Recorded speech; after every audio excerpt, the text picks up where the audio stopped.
Hello. Welcome gamers. We're back. Is Tuesday again. We're doing some more art as usual. You know, we did this last week, we did this a week before. This is now our Tuesday thing. This is the thing that I do on Tuesdays now. I just draw stuff. Anyway, welcome Stream Element, welcome Slime Molder, welcome Uto, welcome Shima Panic, Ascapade, Duck. Got Quareza, Matty Catty, Stanley. Yeah, back at it again. We got the iPad back here. Q, just Q, okay. Okay, as usual, I'm gonna open up Firefox. I'm gonna do some gesture drawing. You already know what it's like. You guys know Firefox has this new loading screen? First time I've seen this. Hold on. Where's Firefox? Where's Firefox? Firefox. Right here. Look at this. Check this out, guys. I know you can't see it. Now you can see it. Look at this. Since when did they have this? They got a fox waving at you. Welcome, everyone. Welcome, Kurosami. Thank you for the raid. I will shout you out. Is that new? That's new, right? Also, welcome, Props Not Jack. You're playing Parasite Eve. I feel like I've seen that name. I don't actually know what that is. But hopefully, whatever it was, hopefully it was good. I just started my stream. I'm gonna be doing some gesture drawing. You know, you gotta blur things because you don't know what it'll show you. You know, if you ever do gesture drawings online, you could just show some questionable content. Okay, we're gonna go on lineofaction.com. Figure drawing. What do I want to draw? Only covered models, all genders, adult. Class mode, how long a class? 1 hour. It's an old Square Enix game on PS1. It's the powerhouse of the cell, the mitochondria. Yeah, this Pog. Squaresoft. You guys know in the US it was known as Squaresoft, but then in Japan it was just Square. What's the deal with that? Anyway, I'm gonna start. As usual, we're probably gonna miss the first drawing because, you know, we're setting up, we're getting used to drawing. You guys ever draw? You guys ever do drawing? Oh, here we go. Okay. Gonna open up Firefox. Okay, this guy's on a tree. What about Microsoft? Imagine if Microsoft just called themselves Micro. Like, we don't need to put the word soft. Everyone already knows we're a software company. Now they're just Micro. What about Mega? Actually, that's already a thing. It's like a file hosting service. But yeah, anyway, it is Tuesday. Hope everyone's having a good Tuesday. I'm drawing stuff, as usual. I have been watching some tutorials on YouTube of, like, how to draw actual faces. Like, last week, I was trying to draw, like, faces from reference, and I had no idea how to draw the mouth. Especially if the mouth was closed. And so, you know, I got recommended a video. It's like, here's how to draw a mouth with teeth. And, you know, maybe I'll try it today. I'll see if that information was useful. Yeah, Denchi soft. What if it was just Denchi? What if he was not Denchi soft? Okay, hold on. This is too fast. These drawings are going too fast. I haven't adequately warmed up yet. You guys understand? Any figure drawing experts in chat? You guys know, you know, sometimes it takes a while. The first few drawings of the day, usually not so great. Miss out a bunch of details. You know, I say the same thing every week. I'm just literally out here saying the same thing. Okay, I actually am drawing like huge today. I should I should be zooming in a bit more. Don't want to be like last time when I like ran out of canvas space. The last thing you want is to run out of canvas space. Anyway, yeah, it's that time of week, Tuesday. I do have good news regarding the interview process. I have some stuff scheduled, you know. Had a conversation with the recruiter. We're gonna schedule. We scheduled, and they asked for my availability to schedule further interviews. It's very involved. It's been a while since I've done interviews, but you know, you got so many interviews. You got to interview with like 3 different people. This one has the option to do like a take-home assignment or doing some live coding, and I'm just like, you know what? Let's do the take-home. I have time. I know some people don't like doing take-home assignments because, you know, it takes time. But for software development, the other alternative is to just live code while someone looks over your shoulder and just like to narrate exactly what you're doing, and that is stressful. That is not how you program in real life usually. So I was like, you know what? Give me that take-home assignment. Also, I'm like drawing really slow here. How many hoops? It's the standard hoops.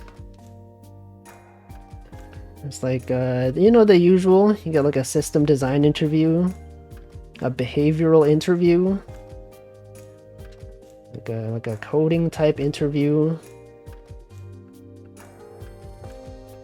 And that's it.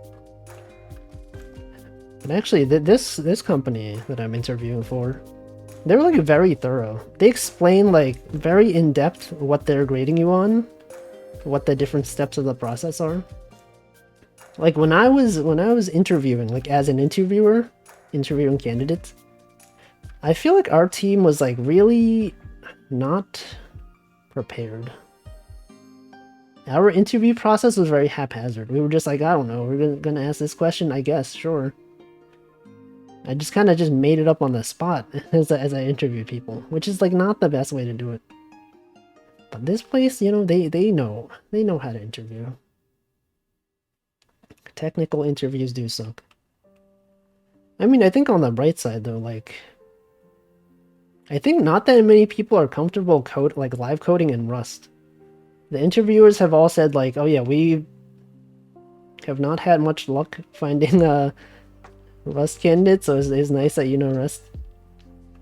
By you, I mean that I know Rust.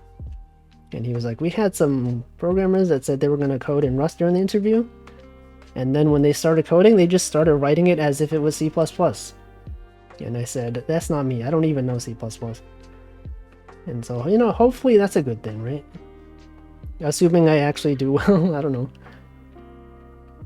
It might not actually be doing well. But that is a plus. He was like, yeah, some people they choose like C++ or Rust, which are not that great for interviewing, because it's like, it's kind of hard to, you gotta care about a lot more stuff. And he's like, you know, if you want to do the interview in like Python and then do the take home in Rust, you feel free to do that. And I was just like, I'm gonna do it in Rust. Because that's what I want. That's, you know, the job requires Rust. Why not interview in Rust? That is my main programming language. Not a fan of the live coding. They usually go easy on you. Yeah, I think my interviewer said, or sorry, the recruiter was like, they use the take home as like, if you didn't do that well on the live coding portion, they can weigh it more in the favor of, you know, your take home assignment. And he was like, there was one person who was like doing C++, and he didn't do the interview that well as far as the live coding stuff goes, but his take home assignment was really good, so we passed him. And I said, you know what, that's nice. That's good, at least, that there's like a fallback. Anyway, I'm like glancing at the chat right now, but it's kind of hard to while I'm timing this stuff. Once we get to the slower drawings, I'll focus more on reading chat. Okay, this week's figure drawings, gesture drawings are not as clean as last week's. I feel like I'm not doing a great job. Also, I've drawn way too big. Also, welcome Feetman. How am I doing? I'm literally talking. I'm talking about how I'm doing. As we speak. As we speak. Also, yes, Rust is... It's similar to C++, but there's, like, concepts that are different. It's kind of like at my previous job. We mostly coded in Scala, which is sort of like a functional programming equivalent of Java. But like, if you just code Scala as if you were writing Java, it's like, it's not good. There's like, you're missing the whole point of the language. And so the same thing for like C and C++ compared to Rust. Like in Rust, there's like, you know, you have algebraic data types, you have iterators that are actually powerful. You have like async streams and stuff like that. But if you're coding Rust in C++ style, you could be missing out on all that stuff.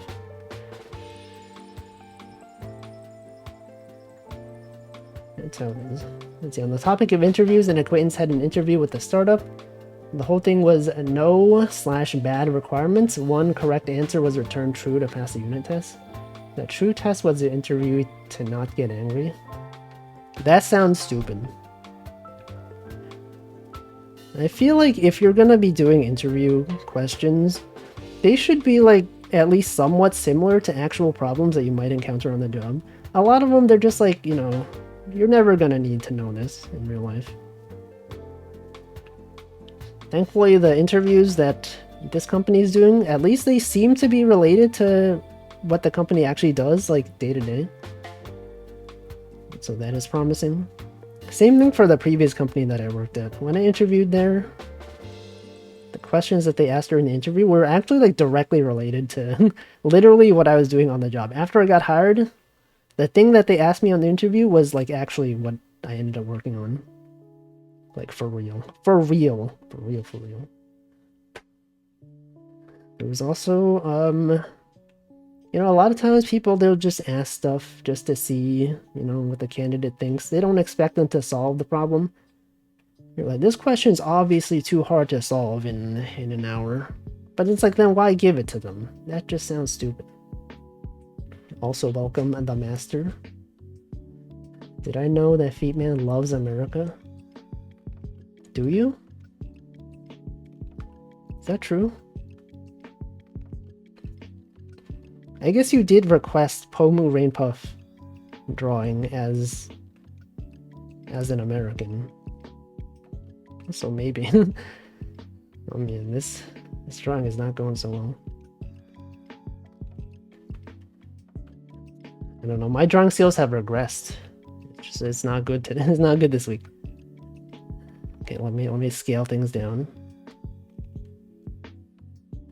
Uniform. Okay, just make things really small. Right there. Well, if he doesn't use a namespace std, standard namespace in C++, I don't even know C++. Last time I did C++ was in college. How do you draw Pomu American? With like an eagle, with like an American flag in the background, with a gun. That's when I was streaming Passepartout. Or Passepartout 2, and I was doing drawing requests. See, after being overseas for so long, maybe it's just bias, but there's so much stuff America has that's just amazing. I mean, like, there's good and there's bad, right? Like, we have all the modern stuff. You know, some of it is not that great. But some of it is pretty good. You have access to internet, to media, stuff, capitalism, stuff you can buy. Capitalism, arguably, I don't know, you can argue whether that's good or bad. But there's things. Producing goods for people to purchase. No, actually, no, that's done in China. Sorry, people, the goods that are created are mostly made in China. So that's not really an American thing. Also welcome Hypergoo. Domain. Oh, domain. I'm gonna assume that is my illustration of Pomu the Rain Puff. I can tell because of the way the file is named. It's got the _1, which is consistent with how Passepartout exported the files. I mean, I could just click it. It's probably the best thing to do, but I don't feel like it. The man, like Darman, I don't even know, what is it? Darmander? Charmander? What's the deal? What even is that? That's probably a thing, I don't know. Context clues. Yeah, this is what you want in an interview. You have ambiguous requirements, and then you have people being able to guess, you know, ask clarifying questions. It's like, based on this information, I can infer that this thing is this thing. And then the interviewer's like, yo, that's so cool. How did he know? How did he determine this? We should hire him immediately. Hello, welcome. Welcome to the stream. But yeah, I don't know when the interviews are actually going to be. I gave them a bunch of availability. It's nice nowadays. Like, it used to be when I would do interviews, you'd have like a lot of back and forth between like the candidate and the person in charge. Just be like, what times are you available? And then you just send like a list of days and all that. But now, you know, it's built in. They have like scheduling websites. That's cool, right? That's cool. You just click a bunch of things, and then, you know, if they're not available, it'll just be it won't be available on the website. So then I submitted a bunch of days, a bunch of times. Okay, we will see. You have the option of scheduling it like all on the same day, like three 1-hour interviews all on the same day. Or you know, you could spread them out across different days. I said I would prefer if you would do this on different days, because just doing one interview in a day is like stressful enough. I would like some time between, you know, because I don't have to just be like, oh, okay, I literally just finished an interview and I'm going into another one. Because, you know, sometimes interviews, sometimes they go over, you know, they're scheduled for 1 hour. Some people, they show up late, or you might have extra questions at the end and it's like it overflows into the next interview and you're like, sorry, I have questions, but I can't ask them to you because, you know, I have another interview right after this. Those websites help? Exactly. Less back and forth. It is nice. Back before COVID, I had one of those 4-hour interviews, just do everything on site at the same time. Yeah, I think when like before COVID was a thing, and people would actually do in-office interviews, that case it makes sense to have them all in the same day.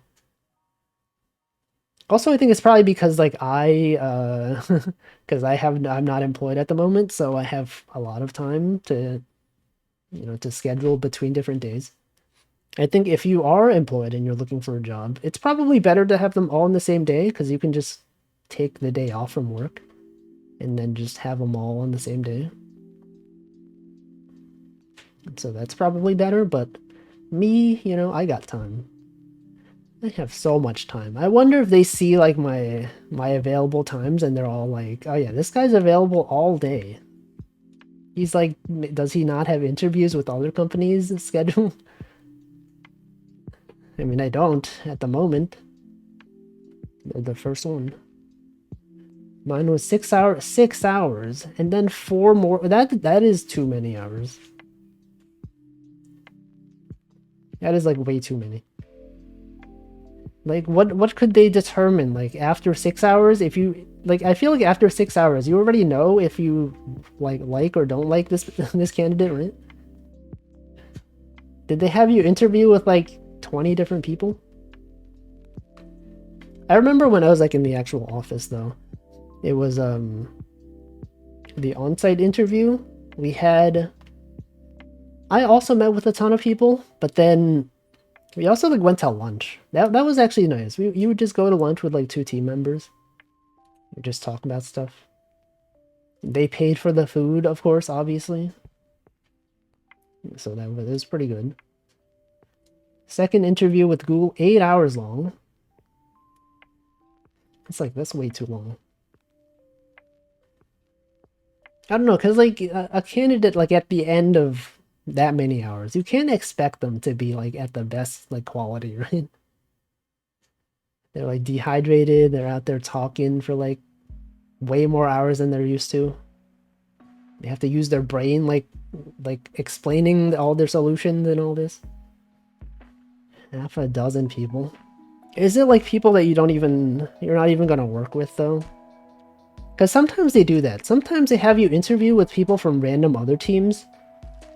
Actually, that is pretty common. But like, it'll just be like, okay, we're gonna interview, you know, I know you're working for this team, but then we're gonna have like 3 people that are completely unrelated to stuff that you do, and people that you will probably never interact with in your day-to-day, just to see if they like you or not. And I feel like those opinions never really matter. It's like, okay, well, if this random person that's unrelated to your team doesn't like you, then like, what does that mean? Right? If everyone likes you, but this one person like on the completely different team, they're like, I don't know, I thought he was okay, but like I don't know, he was kind of weird. You're like, okay, but like everyone else liked him, so like, what's the point? I don't know. Interviews are fricked up. It takes way too long. There's too much. You're also like wasting a lot of time of like people that work at the company, right? Like when I was doing interviews as an interviewer, sometimes we would get like a ton of interviews scheduled on the same week, and like I could not get any work done. You know, we had stuff that's due, and I was like, okay, I can't actually work on this because, you know, I have to do an interview, unfortunately. And sometimes they would schedule them like literally like, you know, the day before, like 4 p.m. They're like, okay, 4 p.m. You got an interview tomorrow at, you know, 10:30 a.m. It's like, it would have been nice to have a bit more notice. HR included a lunch break though. Did they provide the lunch though? Did they just expect you to go out, get your own lunch? Let's see, the company could always pull a switcheroo. My team hired a guy, they immediately shifted him to a different team. When you said a switcheroo, I assume you meant like the candidate that's being interviewed is not the same person that gets hired. I heard that happens in some places. Especially nowadays when everything's remote.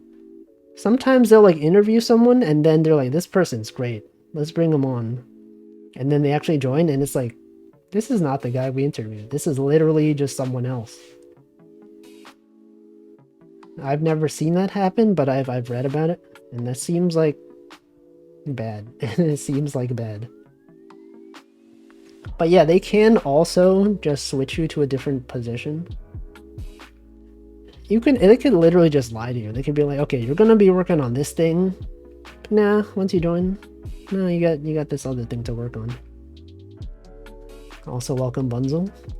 Yeah, professional job interviewers. How do people expect to get away with that stuff? I guess sometimes they do. Thankfully, I've never met someone in that position. Hopefully, I never will. Being in a different country, yeah, like I guess remote work makes it a lot easier to do stuff like that. Just have people, and also like with the remote work, a lot of times people are like in completely opposite time zones, right? So you might never actually meet them. You know, at my previous company, we had people that were like working in Japan, and those people would never really meet up with the people in the Pacific time zones because the overlap was not very good. I don't know. Remote is nice though. Outsource your stuff to foreign contractors and face the consequences when you get screwed. You can never tell. But I did get like a recruiter email for like, hey, here's this position, and it actually looked interesting. It was actually like relevant to stuff that I was interested in. You know, they had like Rust, they had Scala, but then like it was in office only, and I was like, oh man, I don't want to do that. I don't want to do that. So I did not reply. Also, welcome Defins. I don't know. It's like, I feel like it's like if people can do stuff remotely, I feel like it's up to the company to convince us that I mean, convince the workers that, you know, that in-office work is relevant, as opposed to the employee having to like convince the employer that they're worthy of remote work. I tried to snag you for just a month. Wait, what? Which thing? What do you mean you don't want to wake up at 3 a.m. to meet up with coworkers online? Some people do that. Didn't Toaster do that? Toaster mentioned that. He was like the only Pacific West Coast employee, and everyone else was like in Japan. And he would do his daily stand-up at like 2 a.m. or something. Some managers are scared about losing control. I think they should just get with the times. They should just stop micromanaging. You know, that's great.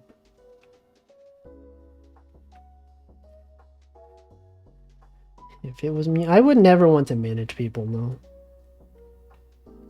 Like a bunch of roles that are like looking for manager. And I'm just like, I just want to write code. Some people think of writing code as just like a step to get to a management role. It's like, do you have aspirations to become a manager? And I'm like, no, that's like a totally different skill set. And I have no interest in doing that. So I won't. Anyway, I don't know. I guess we'll see how it goes. I also read that some companies want to lay people off, but they don't want to actually lay people off. They make people quit by requiring office return. Yeah, I've read that as well. I think that is indeed a reality. It's the way the world works. the way the world works nowadays. Also, welcome Tazzle. Yeah, I made very sure though that the role that I'm applying for is actually remote. Because the company itself, it does a lot of in-office hybrid stuff. But then I was like, you know, for some reason this role is remote only, and then I asked about it. Though yeah, this is definitely remote only. This is like one of the few roles in the company that is remote only. And I was like wondering whether it was like just a temporary thing, but then like I read like a blog post about someone who worked there, and someone in charge, and he's like very, very adamant about, you know, in remote work. So I'm like, okay, you know, I can probably trust that this is still going to be remote for at least a long time. I hope so anyway. I don't know. Managing is fine in non-intellectual fields, but intellectual fields, it can be taxing. Yeah, because like a lot of times there's just like a lot of overhead. If you get interrupted while you're working on something, it could like ruin your train of thought. And then, you know, you get the meeting overhead, everything's messed up. Just forget how things are going. Also, welcome Nutritious. Still on the job hunt? Yeah, I'm talking about it right now. As we speak. At this moment. But yeah, I will take a look. You know, they sent the assignment over. The take-home assignment that I chose to take. It seems reasonable. They said, they were like, okay, this is an internal assignment, so don't post it on GitHub. But like, the thing is, other people have already posted their solutions on GitHub. I was like wondering whether, you know, whether it's something that they changed over time, but no, it's the same one. And so I already was aware of what the problem was, but they didn't do it in Rust. So, you know, I'm doing it in Rust. I'm gonna be one of the few people that actually does the interview and the assignment in Rust. Anyway, this is like a 10-minute pose, I think. Just like a long time to spend on one pose. Yeah, you can trust me. I have stuff available on GitHub. You can check my real code. I've done streams where I've programmed live on stream. Also, welcome Hamflow. Actually, I don't know. This drawing doesn't look good. I don't know. Something about this. Proportions look way off. All of my drawings today just look not that good. Okay, maybe I'll redraw this one. I'm drawing part of this. I'm gonna redraw it. I'm gonna restart from scratch. Also, welcome Genie A1. Thank you, GitHub people, for doing Wolfie's homework. I didn't actually look at their implementation. I just looked at the problem statement. And I was like, you know, this seems doable. So I didn't bother. But it's like for take-home assignments. They're always like, we recommend you spend this amount of time. Don't spend more than this many hours, okay? But like, the thing about take-home assignment is that there's no way of knowing. Someone could spend like 48 hours on this if they wanted to, right? It's also a bit biased for people that like actually have time to do this stuff, right? Because like if you're a parent, or you have to like take care of like someone, you know, you might not have time to spend a bunch of hours on a take-home assignment. You know, people have time for this. They're like me. They got nothing else to do. And so it's like, it's kind of biased. But it's biased in my favor, so therefore it's fine. Therefore it's fine. But for other people, it's not fine. For me though, it's great. Also gives me something to do, because like I've been like looking for something to program in a while, and I've had like nothing to do, so this is actually like free entertainment for me. And it has relation to like a job search. Whoa, what the? But I cannot reveal what it is. I'm not even gonna, imagine if I streamed it. It'd be like, please don't post it on GitHub, but they didn't say anything about streaming it. What if I live coded it in front of a dozen stream viewers? Okay, I did not have time to redraw this. It says short break. Get up and stretch. I will not do that. I will just go on to the next drawing. 3 dozen? There's not 3 dozen people. There's at most anywhere between 15 and 25 people. Usually, typically. According to my metrics, that's typically how many people there are. Wait, we did get a raid though, so... Hold on, I just got 2 emails.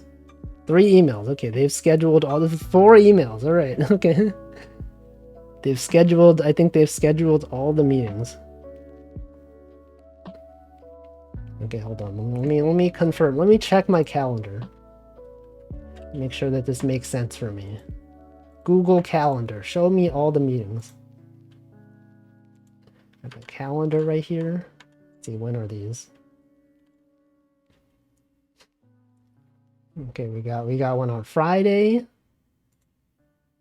We got one on Monday, one on Tuesday. Okay, that's great. That actually works out fine. They move them around so that they don't all occur in the same day. That's great. Okay. Looking forward to that, huh? Looking forward to messing up on an interview. This is one of the positions that I actually feel good about. Because like a lot of the stuff that I did at my previous company is relevant to the stuff that they do here. And so I'm sure if they do like a system design question that's related to stuff that they actually do at the company, I might do well at that. Also, did I say welcome chicken coop? I don't know. I don't think I did. No, welcome. But yeah, like a lot of places, if you interview there, they'll just do like system design interviews that are like, how would you design Netflix? How would you design Google or whatever? How would you design YouTube? But it's like it has nothing really to do with what the company does.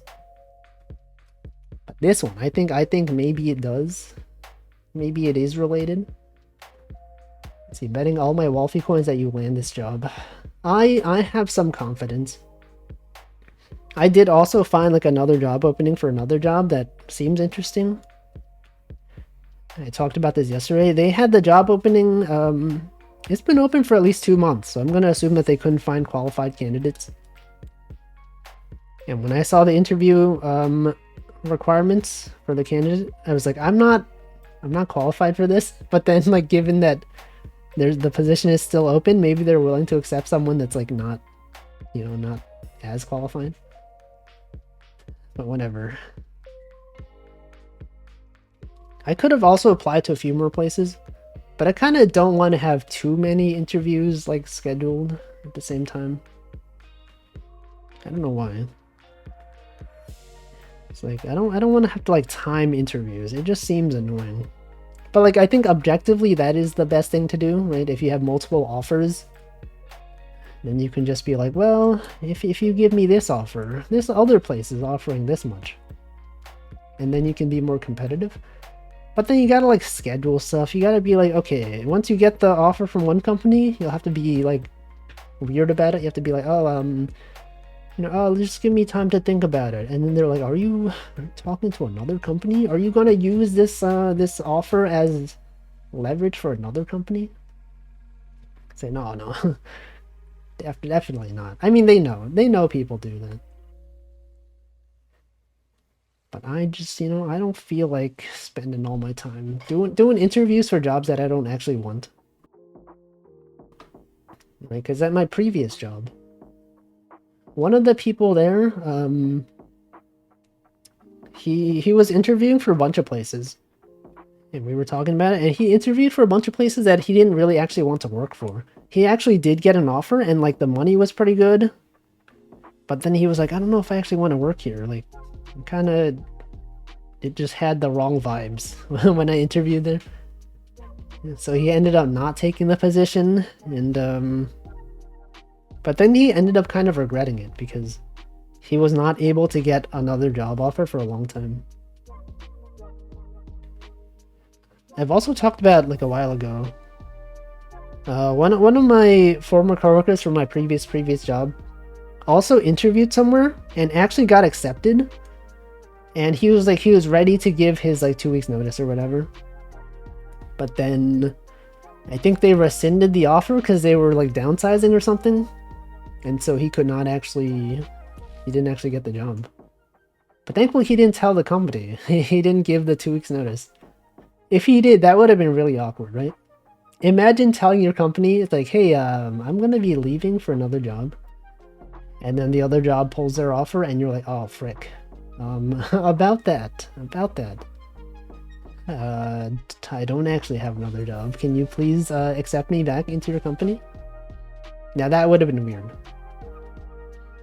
Thankfully it didn't happen.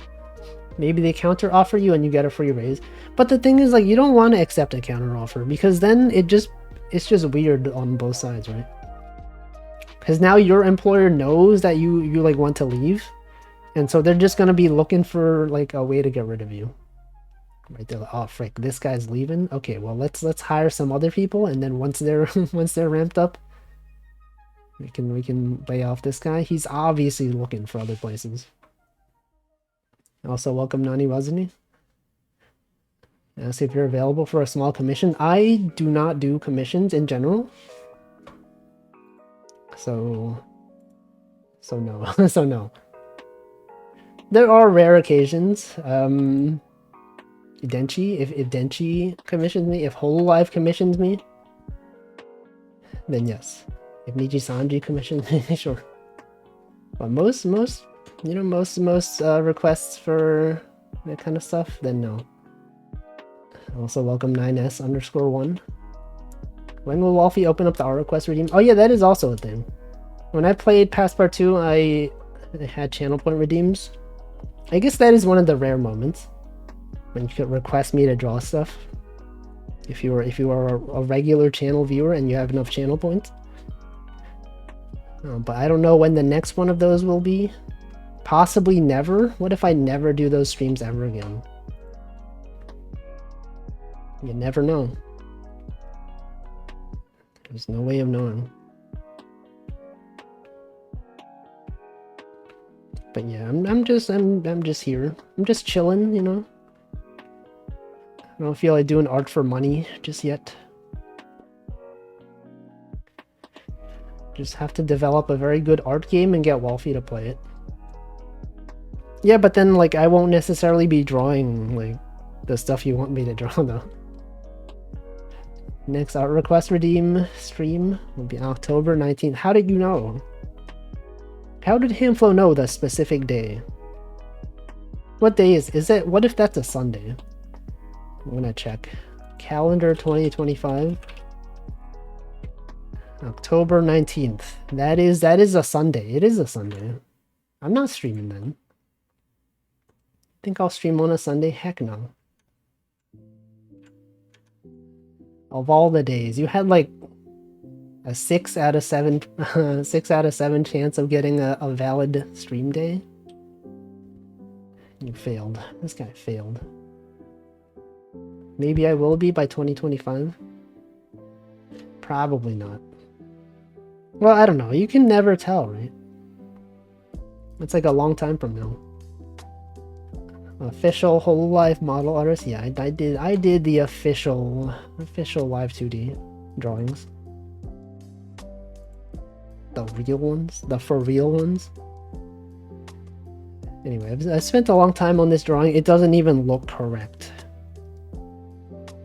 This person's got like a phone in their hand.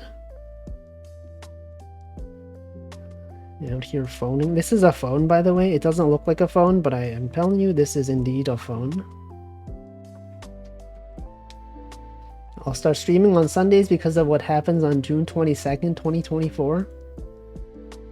That is ominous. I guess we'll find out whenever that happens. That's your birthday? What the heck? After the Streamer Wars of 2024, they banned all streaming on Saturday, so I have to move around my schedule. No, if they ban streaming on Saturday, I'm just not going to stream on Saturday. I'm not going to move that day to Sunday. You're just going to lose a day, okay?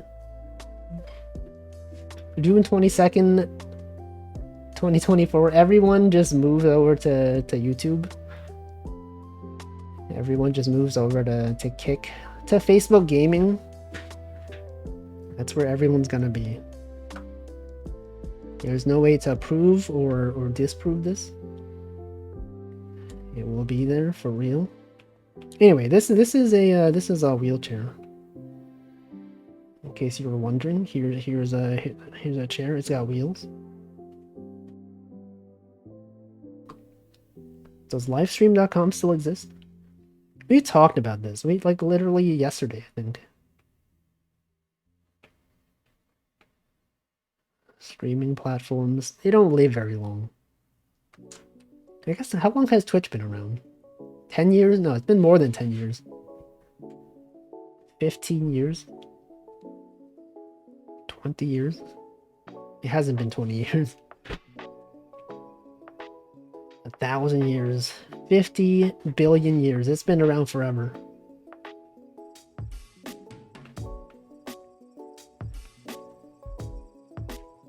Justin TV. Well, yeah, but like, how long was the combination Twitch.tv, Justin TV around for?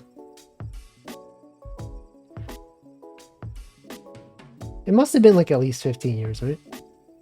At least 12 years. Definitely at least 12 years. Maybe 13. Maybe exactly 13 years.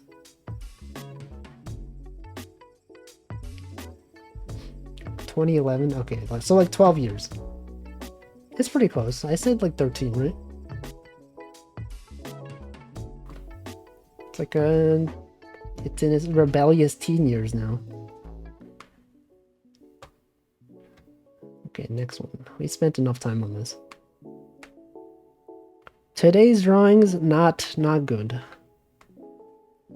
If I had to rate these drawings, I would say today's not that good. Also, welcome Marklar. My Twitch.tv tribe mastered several mud hut construction techniques. Is that true? Is that real? Did they really? I don't know. I don't know if I believe that.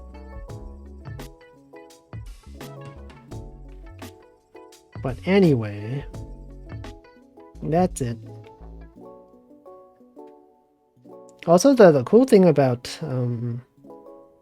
this company that I'm interviewing for, they do like a lot of interview prep. They have like they've scheduled a meeting with like the interviewer, the recruiter, for tomorrow, and he's gonna go over like, okay, they typically ask these kinds of questions. You can anticipate, you know, a question about this sort of thing, this kind of thing, and I'm like, that's really useful. It's like they really want you to succeed. And like that's usually how it should be, right? I feel like, you know, if you're gonna be interviewing, the recruiters should like prepare the interviewer to be successful. And so they should have whatever information they have. Let you know useful stuff. Be like, okay, make sure to study this thing, because a lot of times they ask about this. Also, welcome Frank. It is indeed art. We're out here doing art today. Same as the past Tuesdays. Okay, we got this thing. Still think it's kind of crazy how quickly the content ecosystem went from video to streaming in a little over 10 years. Well, I mean, people still do video streaming. It's still a huge part of the internet. But yeah, I understand what you mean. Especially for VTubing though, like specifically for VTubing. It used to be like VTubers were mostly just video, like pre-recorded video stuff. You know, like Hizuna Ai, Kaguya Luna. Yeah, now everyone's like doing streaming. What's the deal with that? Live content. Everyone wants live content. Everyone wants to interact with their streamer in real time. Just like this. You guys are doing it right now. We are literally interacting as we speak in real time. With some delay. There's some delay. I used to watch more VODs than live streams. I don't really even watch VODs anymore. I've talked about this. I have no interest. If it happened and I wasn't there, then like I don't need to know. They'll talk about it. If it's relevant, they'll talk about it again. They'll be like, "Oh, remember this one time when this thing happened?" And then people will be like, "Ah, I wasn't there." And then they'll explain it again. Streaming is easy too. Nobody wants to do video editing, not even editors. Exactly. It's like it takes so much time. Right? You gotta like save content to your hard drive or whatever, and it's like multiple gigabytes.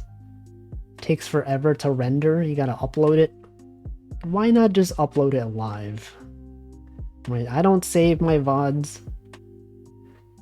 Just upload them directly from Twitch to YouTube. Imagine the timeline where FaceRig took off. I feel like it could have if they didn't like move to like a subscription model. Right? I think what messed them up was when they saw FaceRig was successful for VTubing, and other stuff, they just were like, okay, we're gonna make a new program. We're gonna charge like a monthly fee for it. And then everyone was like, I don't want this. And then Denchi was there. Denchi swooped in. Wait, check it out. VTube Studio. And everyone was pogging. They were like, whoa, what the frick? One-time purchase. High quality focus specifically on anime. On VTube, on Live 2D. And he saved all of us. Without Denchi, we would be nowhere. The VTubing community would not even exist the way that we know it today. We owe it all to... Oh, there he is. Hello. Welcome, Denchi. What the... We were just talking about interviews. Also, thank you for the resub. Thank you for the 15 months. Yeah, man, imagine if Denchi didn't exist. That'd be so messed up. That would be so fricked up, guys. There's 2 people in this drawing. You guys seeing this? You can kind of not really see it. There's a lady right there. There's another... That figure in the background, that's another person. Okay, fine. Well, I will unblur it. Look at this. It's another person. It's not a bear. Not even a bear. It's not the Hulk. They are very green though. I wonder what this is. This is like a stage play, like a ballerina performance or something. It's very green. What if it's Shrek? What if this is the live action adaptation of Shrek? They're just out here performing. Wait, that exists, right? Isn't there a isn't there a live action Shrek? I could have sworn that was a real thing. See, I also thought it was a giant photoshopped in Hulk, like a movie poster. No, it's like a mermaid or something. Yeah, Shrek the musical. I know. Everyone knows. You can't have Shrek without music. Right? Shrek, the most well-known song from Shrek, All-Star. It's there. It's, you know, the pinnacle of music. And just Googled it and wow, that is terrifying. The Shrek musical?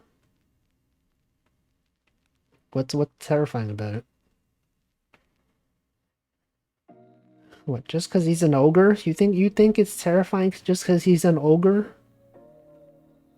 Kind of messed up. The mask? There's a man. There's an ogre mask? I had no idea. I don't even know.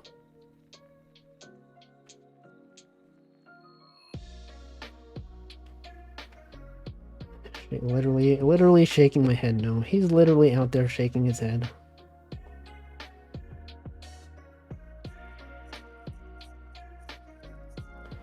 Okay, the other hand is behind. You can't really see it that well, but it's there. I swear it's there. It's just foreshortened. Actually, no, it's behind. It's actually behind. Okay.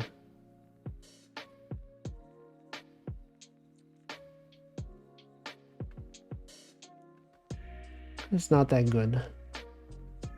I'm gonna look this up. Shrek the musical. Shrek the musical. Also, welcome Nari.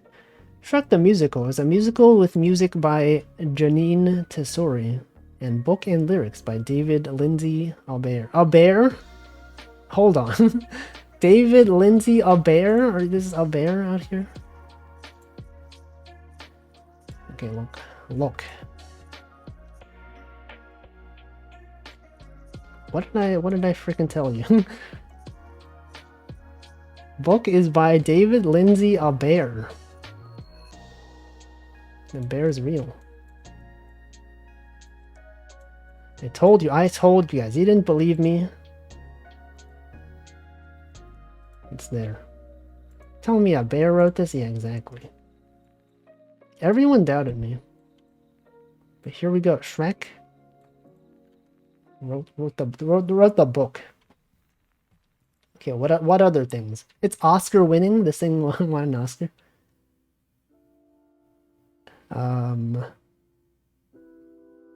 Digital version of the film was made available on Netflix in 2013. I see. Yeah, it's pretty cool though. Wasn't Shrek originally a book? It's a musical book about a movie. Isn't it like a fairy tale though? Actually, no, it was a book. Yeah, it was a book. Shrek franchise, Shrek character, Shrek disambiguation. Shrek, a children's book on which the franchise is loosely based. It's so based, guys. Also, welcome Zoli. Shrek is a comedy fantasy picture book. I see. Okay. I remember. I think I saw the Shrek book when I was in elementary school. Anyway, let me hydrate. It's been over an hour and I have not yet hydrated, so I'm gonna do that right now.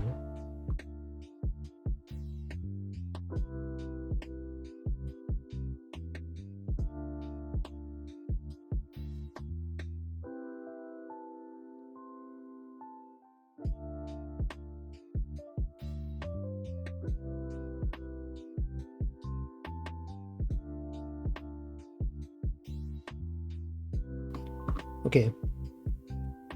Also, welcome Potato. Violent denting. No, that's just what we do here. That's just what happens when you hydrate. Okay, next drawing. Got a guy. He's holding a stick of some sort.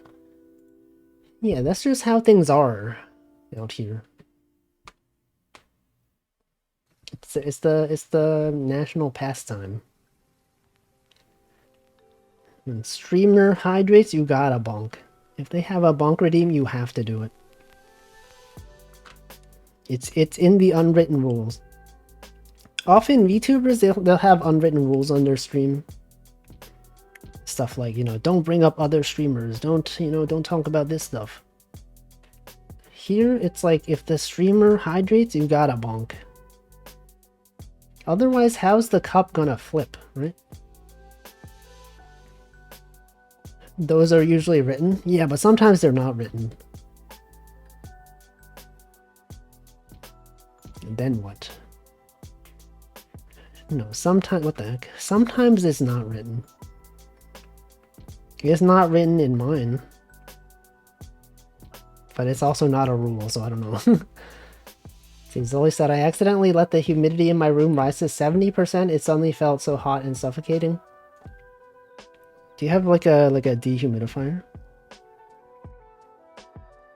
It's also not a rule. Am I just doing gestures for fun? Am I warming up? Just for fun. Just for practice, you know? You get used to it.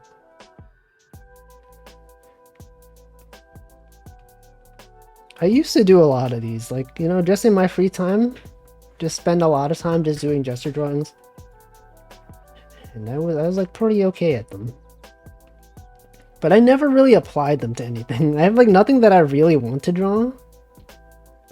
It's kind of just like, you know, it might be nice to just know how to draw. In case I ever had something that I actually wanted to draw.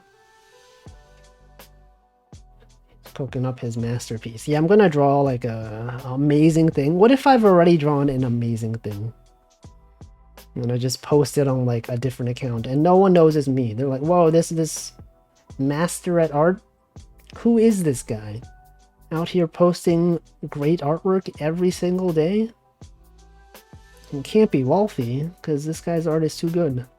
But then it's revealed it's actually me. I am a professional. Also, welcome MM0. It's raining, what the? See, I was actually thinking of trying some drawing myself. Do I think someone should start with pencil and paper, or would a cheap tablet be the way to go? I don't know. You could just draw on, like, just printer paper, right? You could do that. That's how I did it. When I started out drawing, that's what I did. I bought like a physical sketchbook. Nowadays, I feel like, for me at least, drawing on iPad is like the best way. You don't have to waste paper. You can undo if you want. You can, actually that's arguably not a good thing, being able to undo. But like for me, that's good.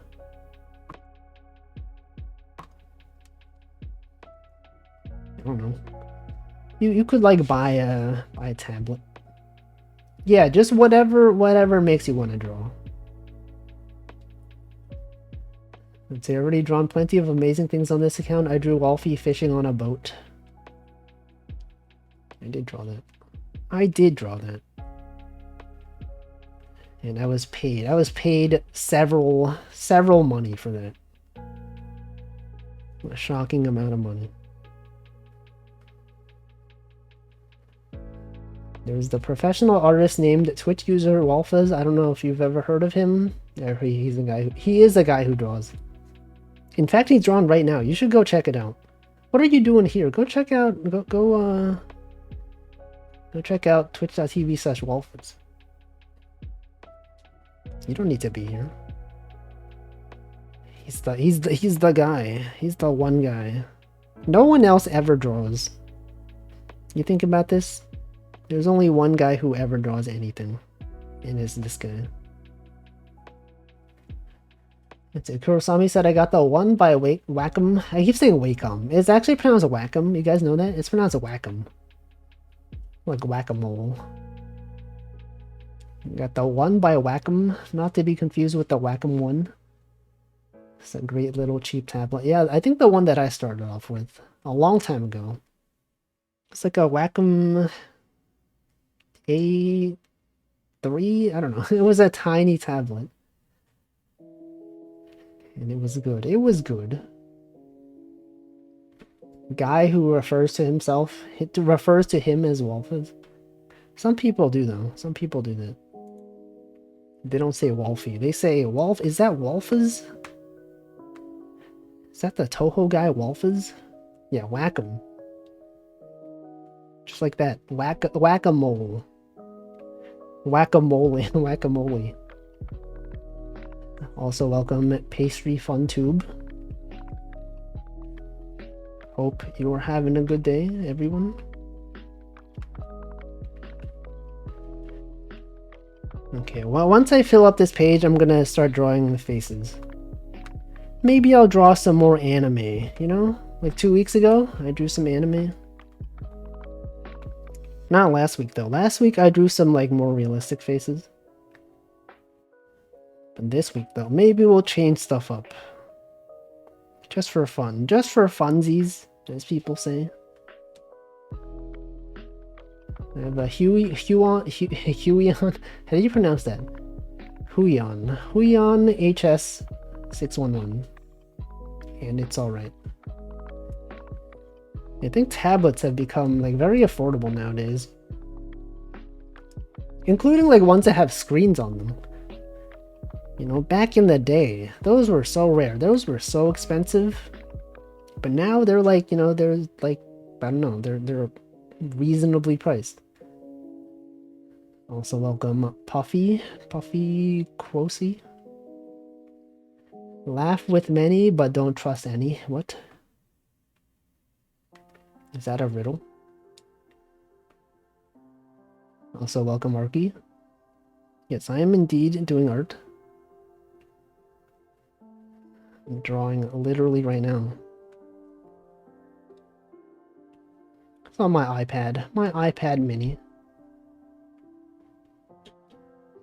No giving advice. I don't understand. I don't understand your sentence. Let's see. I've seen his art in this one program called VTube Studio. What the? The real VTube Studio? The virtual tube studio? Let's see. I bought one back when they were reasonably priced to play gacha games on. Probably not smart. Oh, like a tablet with a screen on it? I mean, like in the extreme, it's basically just a second monitor, right? You could just get a second monitor. Like, I've considered getting one so that I have a second monitor, but I'm like, I don't feel like it. I got no space on my desk either. I don't remember a time when tablets weren't cheap. What, the ones with screens on them? Those have always been expensive.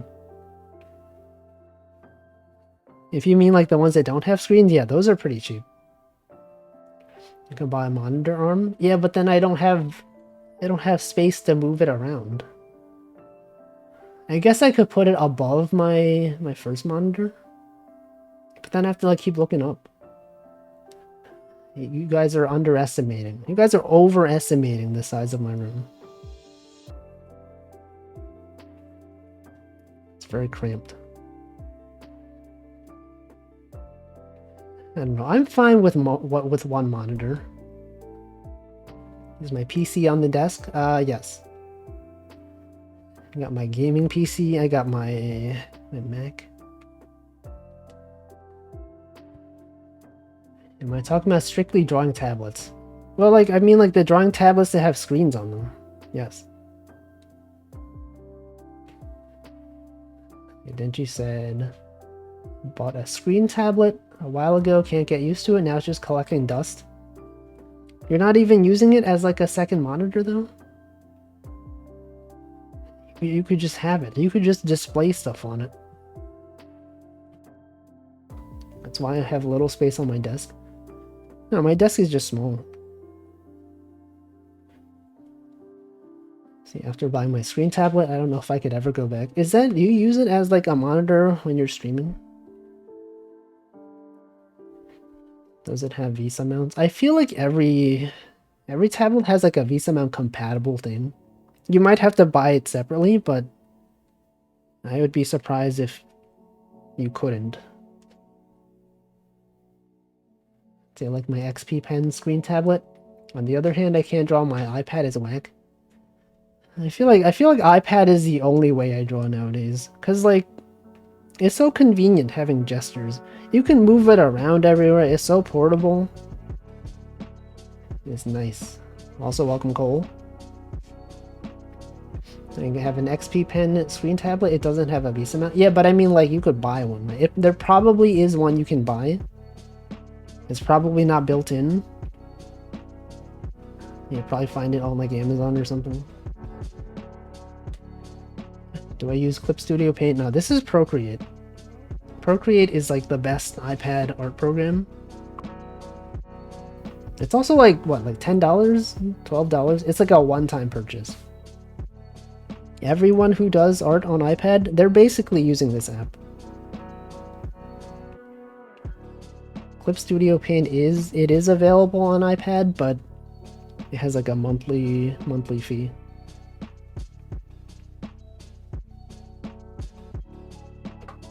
Campful also has an XP Pen.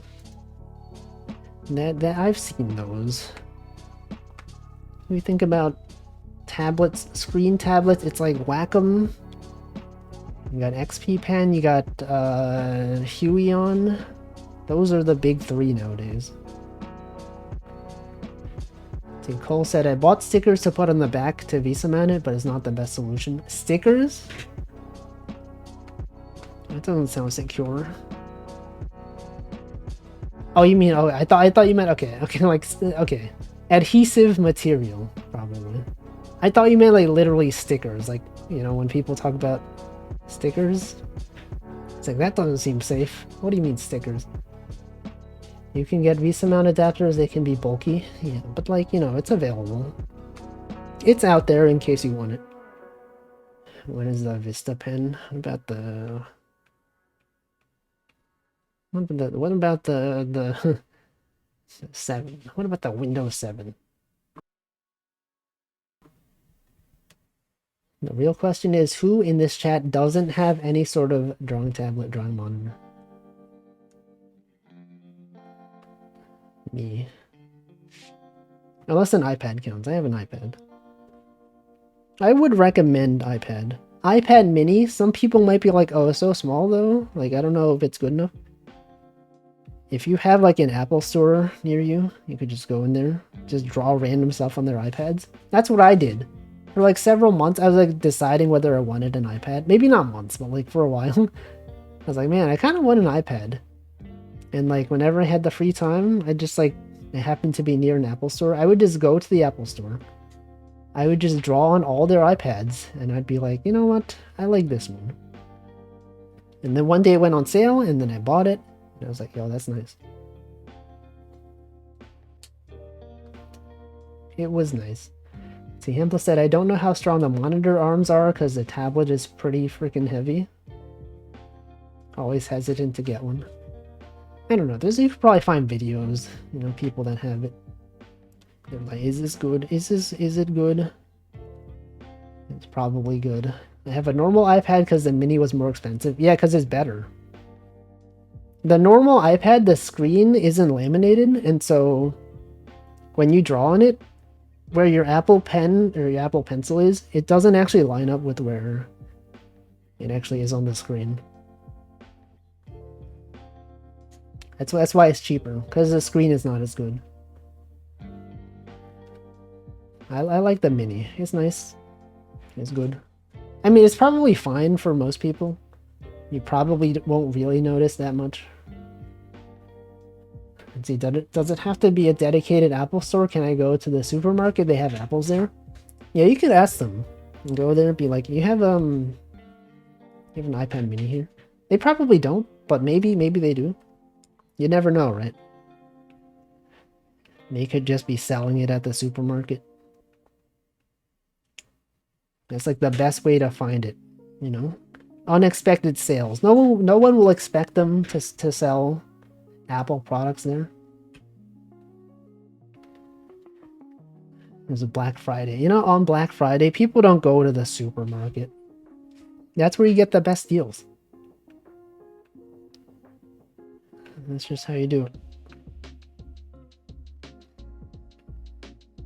Anyway, this is a wheelchair. This is the back view of a wheelchair.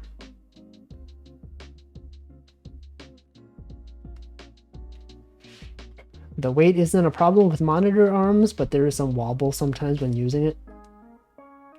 You could also just get an iPad. You could get some...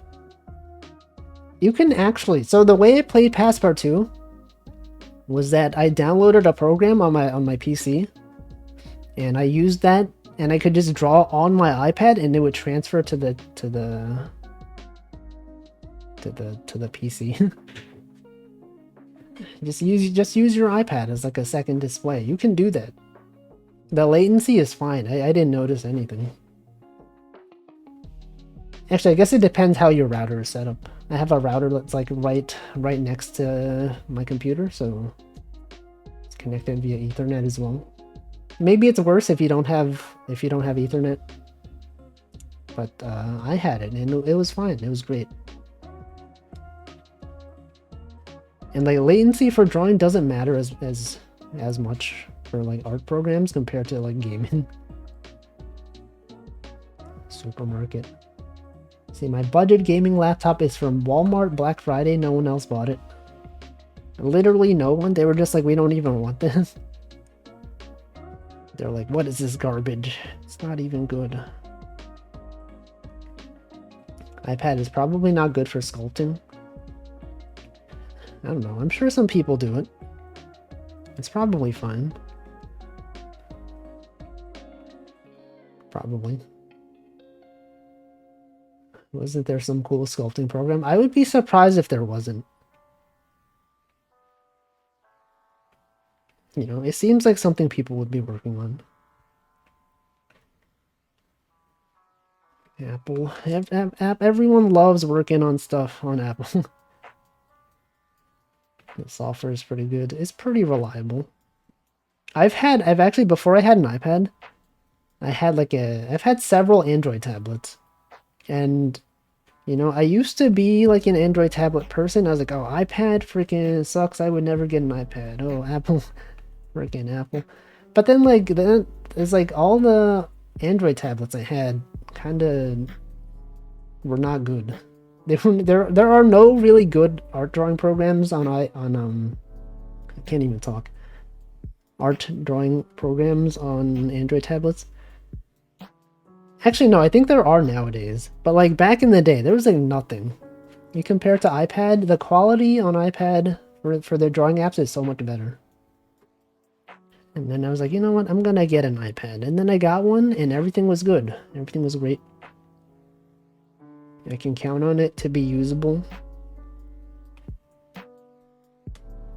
Android tablets seem to be so much worse. Yeah, they are. I'm normally a fan of Android. I'm restricted to the App Store though. Yeah, but like, what do I need outside the App Store?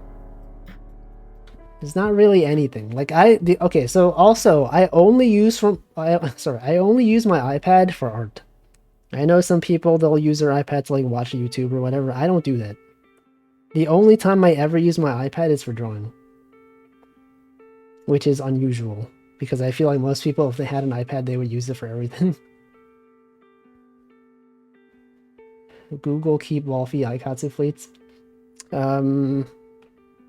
I don't draw those on Google Keep anymore. I now use an app called Concept, because I think Google Keep, they broke something. I think they had it so that if it was night mode, the background is always dark. And so I couldn't draw on it anymore. Okay, I don't know why, but the iCloud website seems broken on Firefox. Never managed to upload files with it. I have to turn on Chromium, only use my iPad for reading. I don't know. I don't even know. The convenient thing also is that when I draw stuff on my iPad, since I have a Mac, it's very easy to transfer files. I just airdrop it, right? As soon as I'm done drawing this, I just share, and then it detects my Mac nearby. It sends it. Well, I didn't need to like connect anything. I didn't need to like set up like an SSH server or whatever. This is not an ad for Apple, by the way. Hashtag not sponsored, but if you do have other Apple devices, it just kind of works. Also, welcome Xjob. You're not the first person to say the Hulk today. We talked about this earlier. Let's see, I have an SSH server running. Using SSH with Apple is kind of a pain. I used to, when I had like an Android tablet, and I wanted to send files to my PC without needing to connect, without needing to connect USB, I would like set up an SSH. I can't talk. Oh god. I would set up an SSH server. Yes, that's what I meant. Also, welcome NanoDan. Who's my copycat now? It wasn't a copycat. We were legitimately talking about the Hulk.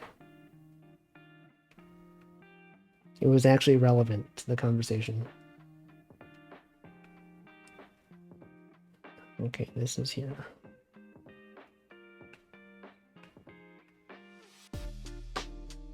Next, SSHD. Yeah, SSHDs. Am I right, guys? How was he brought up? You would have to check the VOD. It was relevant. There was like a green character in the back. It was relevant. You're like, is that Shrek? Is that Shrek? And then people were like, is that the Hulk? Since it was blurry, you can't really tell. We never really understood. We never knew. Yeah, got them. Got them. Oh yeah, NanoDan's also a similarly green guy. Very, very similar green guy, but different. He's not the same. Legally distinct green guy. But yeah, that's it. Basically, iPads. Pretty cool. Pretty cool to have an iPad. I always fall into the trap of like, okay, maybe I don't want to buy, like if I'm looking for an electronic thing to buy, I'm like, oh, but like what if they release a new one like in a few months, right? Because they're always doing that. Also, goodbye, Kurosami. Have a good sleep. It's always like, okay, but like, what if they release a new iPad right after I buy one? What if the one that I buy is like obsolete in a few months? And then like, if you're fine with waiting, you just wait like several months to a year or whatever. And then they release a new one and you're like, well, what? I could buy the new one or I could wait for the next one. And then you just never buy it. Imagine how cool it would be if I could buy this. And I do, and then I have it. So it doesn't really happen with Apple. I think right after I bought my my Mac Mini, they released the M1 Mac Mini, which is like objectively better. And so I was like, I could have waited. But also, it didn't matter as much because it took a while for the M1 to have good compatibility for development, at least. But yeah, I bought this iPad mini like a long time ago. It still feels perfectly fine. I don't feel like I need to get the new one. If there even is a new one, they probably released a new one. But like, it's not obsolete yet. Depends on when it happens. Sometimes new ones are not that different. Yeah, they're usually not that different. Like when I bought my iPhone, right? I bought the iPhone 13, but like the iPhone 14 had already been out for like a while. And I was like, I don't need the features from iPhone 14. I'll just buy the older version, save like $100. And it's been perfectly fine. It also has like a physical SIM card where the 14 doesn't.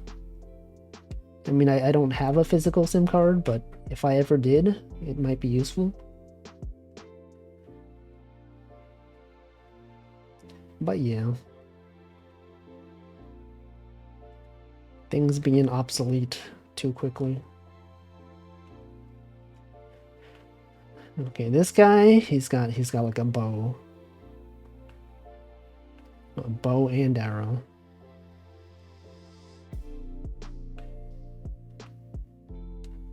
I can't fit the arrow on the screen. There are digital SIM cards. Yeah, that's the new thing now. It's called eSIM. You could just log in and then it just automatically gets added. It's pretty useful.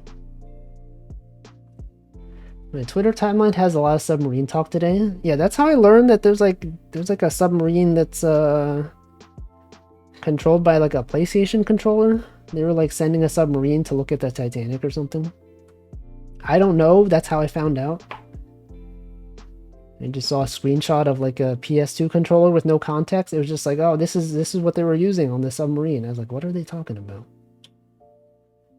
What submarine? They didn't say submarine. They said sub. And when I see the word sub, I think of Twitch. I was like, this is the controller they were using on the sub today. I was like, what? What does that have to do with the sub? And I saw a photo. Yeah, PS2 controller. It's real. Look up PS2 controller submarine. It's a recent event. I think it happened literally today. I didn't look it up. I don't know what the story is. If you want to tell me, feel free. Some kind of Logitech controller. Basically, no one knows where they are. I think they just got lost. Okay, I guess this is my last figure drawing for today, and then I'll start drawing other stuff. Sub makes me think sandwich. That's also true. Yo, what if Twitch subs were like sandwiches? If someone said thanks for... Wait, they should do that. Twitch should do... Okay, Twitch is losing money. I think they should do a collab with Subway. You could go to Subway and you can order the Twitch sub. I think they could make money from that. Hello, I would like to order one Twitch sub. It costs $5. They bring back the $5 footlong. Didn't somebody sponsor September at some point? I don't know, actually. That would make sense, actually. That would make a lot of sense. They dove down to the Titanic. Yeah, that's the context that I had. My understanding is that they wanted to make a submarine to look at the Titanic. And then they did. And then they got stuck. Look, it was like a homemade submarine. That did happen. The Subway sponsorship. It makes sense. It makes sense as far as sponsorships go.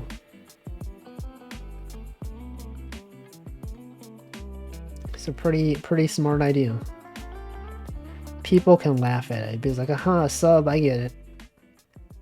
I get it. Like a submarine sandwich. Submarine sandwich. And it's $5.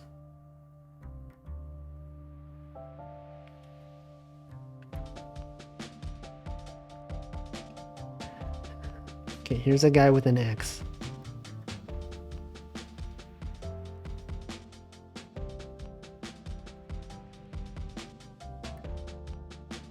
So thank you, anonymous gifter, for gifting a sub to Chevs. What kind of sub would I get with my Twitch sub? I don't know. What do you guys get when you go to Subways? If you even go to Subways? I feel like the most recent time I've been to Subways, which is like a long time ago, I would get the meatball marinara sub. I would get the Italian herbs and cheese bread. I would get the meatballs. Same. So true. Handful understands. Get provolone cheese. There's not so much stuff you can put on that though. It's like it's already got the sauce. I don't know. What do you normally put on that? Like, I used to put lettuce, but then when I think about it, it's like probably not a good idea because then the lettuce gets all soggy from the meatball sauce. You get the pizza, and they serve pizza there. See, Cole says, it's not homemade, it's a bunch of billionaires using some company that intentionally didn't get regulations. The sub. I don't know, isn't that the same thing though? Isn't that basically the same thing? What is homemade but just something unregulated? Doesn't follow safety regulations for submarines? There is no difference. See, I don't remember the name, but the ones with the chicken and teriyaki sauce. The chicken teriyaki, perhaps? Maybe. See, that's the best part about the meatball sub. Don't have to call out additional items.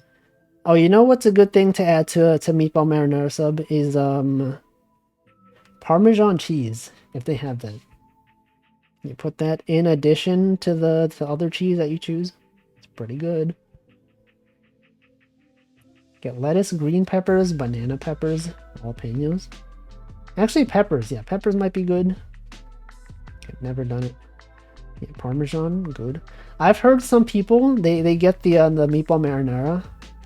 They'll put the Chipotle Southwest sauce. You know that orange sauce they have? That sauce is actually pretty good. I've never had it like in addition. I feel like it'd be weird to combine it with the meatball marinara sauce. But apparently it's good. I don't know. Apparently it's good.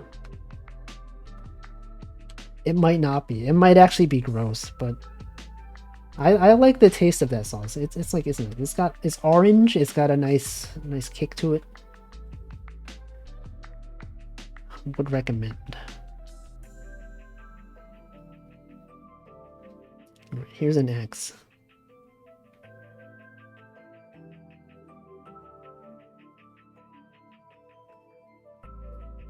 So you know what's good? Parmesan with mayo. I don't know if I've had that. Do they have like a chicken parm at Subway? I feel like that'd be good. Breaded chicken with like the meatball marinara sauce. They gotta have that. Imagine if they didn't have that. That'd be messed up. Alright, well I guess I'm done with gesture drawings for today. I'm gonna start drawing other stuff now. I don't think today's drawings were very good, unfortunately. maybe at the end. Some of these at the end were okay. The ones at the start were like very bad. All right, we can do some faces, right? Some face drawing. Let me create a new document.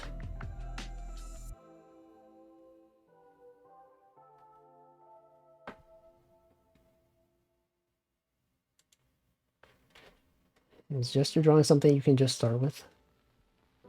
What do you mean by start? Like if you know nothing about drawing, you could, yeah. There's just a way to practice.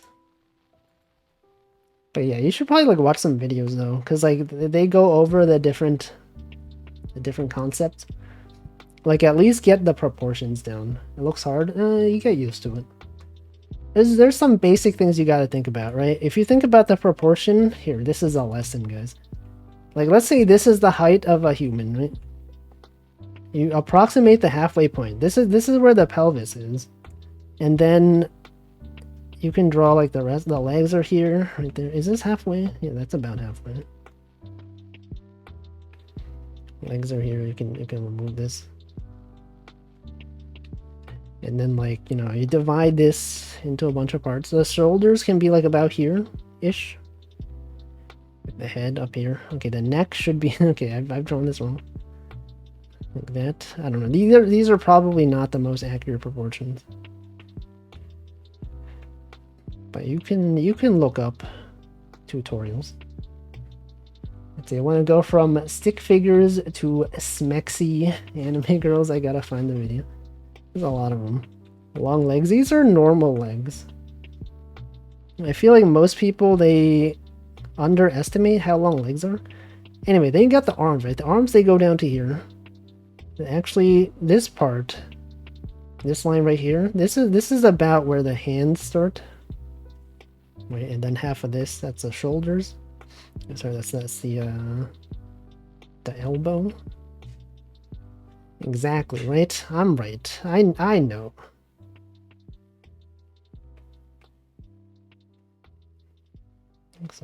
Some people don't even know. But yeah, those are the basic proportions. That's just how things work. And then if you get into like drawing the face, you know, there's a lot of good videos. If you look up Proko, you guys know, artists in chat, you guys know Proko. Good channel. He does a lot of anatomy stuff. He's like, you can draw like Andrew Loomis method. You draw a circle, draw this thing, you just do this. And then you have like the skull.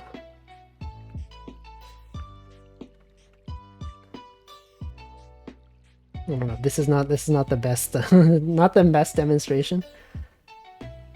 But these are like the basic proportions. And then you just draw like a bunch of these and then you get used to it.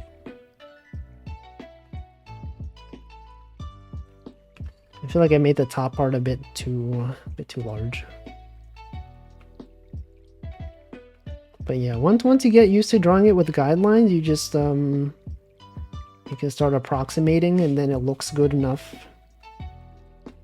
Right, you can just make up your own pose. A lot of the times I just draw like this shape like this, and then you draw the rest of the body, right? The method I have tried, I make cone heads. Welcome, Happy Toaster. What does that mean? What does it mean, cone heads? But yeah, there's different ways. You could draw a circle, you could draw squares. A lot of times you'll see me just draw like a it's one of these. This gives you like the impression of where the side is, right? Just draw like a square, and then you draw this, and then now this is the side, right? That's the side. But you don't need to. You could just imagine the circle is there.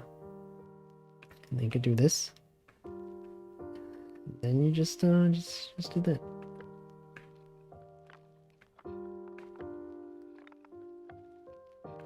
I mean, these proportions are not exactly correct.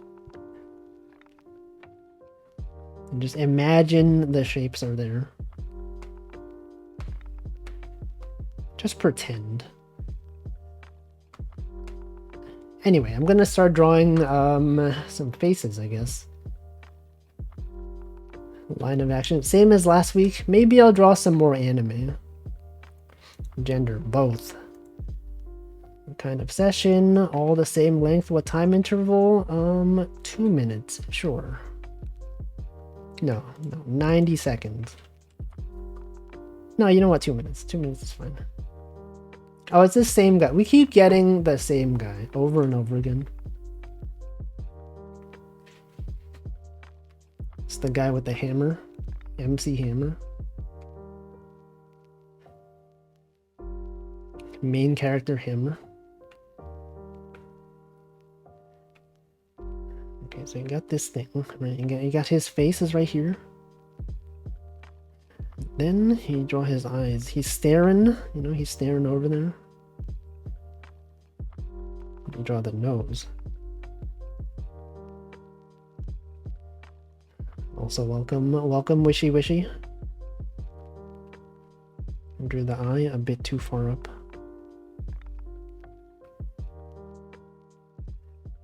You got a nose, you got the rest of his body. And by body, I mean his head. I don't know why I said body.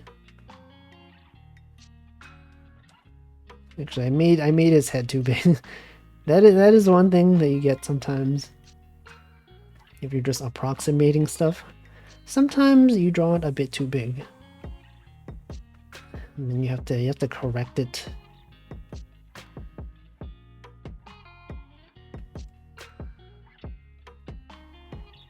And that's what it's like out here in the business, as we say, in the industry, in the art industry. It is a several billion-dollar industry out here.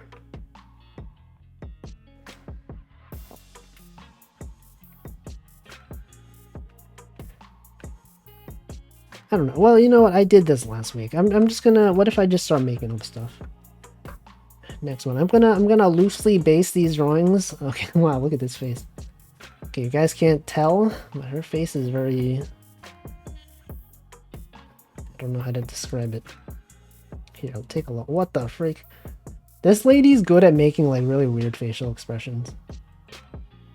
Last time I drew her. Some very, very unique poses. Is it still called poses if it's your face? Expressions. Very, very interesting expressions. That's what I meant.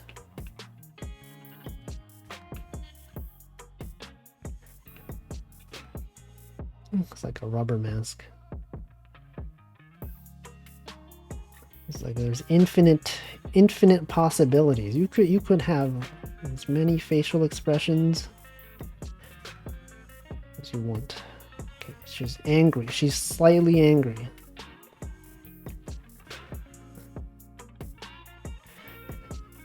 And then she's got a frown.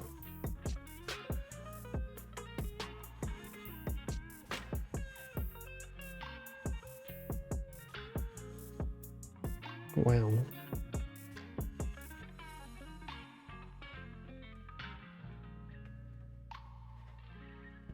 Anyway, hope everyone's doing well. What have you guys been up to? This is the thing I ask on my streams if I run out of stuff to talk about. I just turn to you guys for content. You'd be like, yo, I had a great day. I did this thing, I did that thing. You watch these streams. Watch this cool stream. McDonald's? What do you get from McDonald's? What do you guys normally get? Didn't I ask this before? I feel like I've asked this.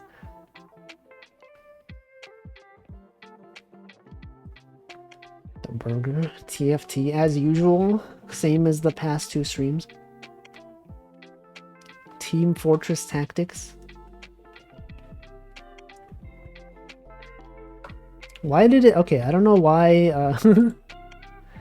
For some reason, Laketh, your message was auto-modded. Add permitted term chicken nugget, but the nugget is spelled wrong. Is that like a thing that I don't know about?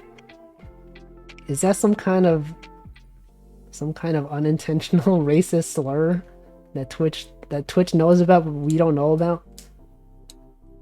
See, Nari said, I got my rigged model back recently. Have to plan for debut stream. That's cool.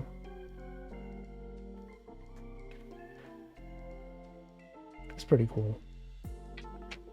We got chicken nuggets and a free Cinnabon. I feel like those are too sweet. Is there a Tumblr meme that's like racist and they spell chicken nugget wrong? This is the first time I've heard of that. I did not know about this. Imagine programming C#. Oh yeah, that is the C# package manager. Sweeter potato and French fried. It's a Chinese restaurant kid menu. I feel like maybe I've seen that Tumblr post then. But why did Twitch mark that as a offensive comment? See, Hamfla said I will normally get a 10-piece nugget meal and a green chili double. What is that? I've never heard of this. I feel like when I get like just a nugget, like a nugget meal, it doesn't feel like enough, right? I know objectively that it is like enough calories, but like for some reason, just the fact that the nuggets are small, it tricks your brain into thinking like this is not enough food. But it is. It just doesn't feel like it.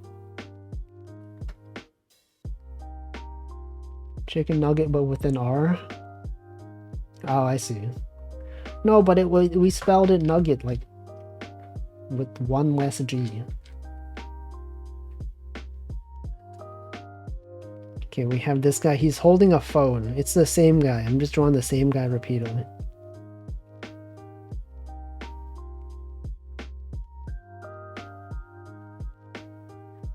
Popeye's chicken would be a big meal instead of nuggets.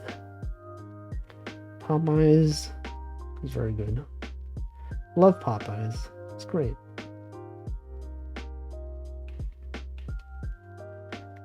We've talked about this as well. Okay, this guy's holding a landline phone. We've talked about this also. We talked about landline phones recently.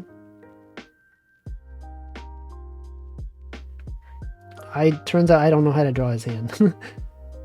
His hand over here is too small. Actually, no, it's fine. It's fine. This is the right way to draw hands. Possibly.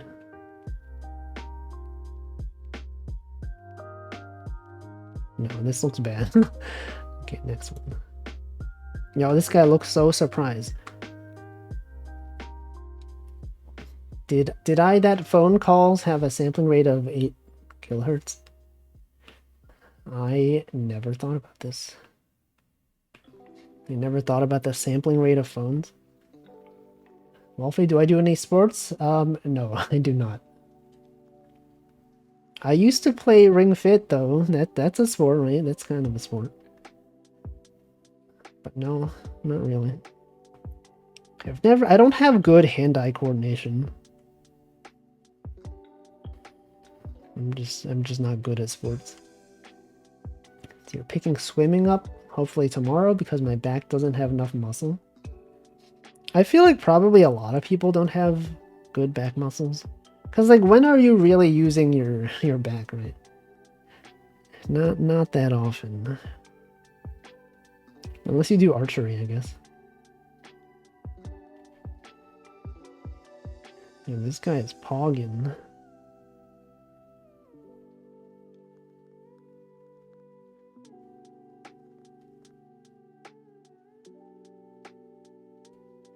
See, they kept it low for backwards compatibility with landlines.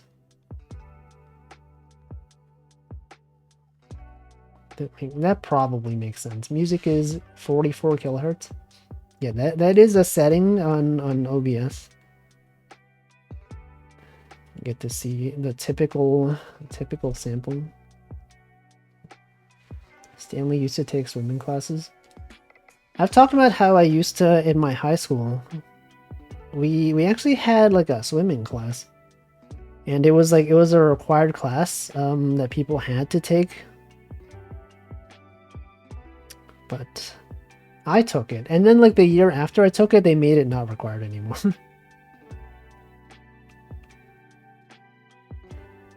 Let's see, I assume archers get asymmetric muscles. It could be. Possibly. It's pretty bad having a weak back because causes a lot of issues. Yeah, you can like, if you have back issues, you could be paralyzed.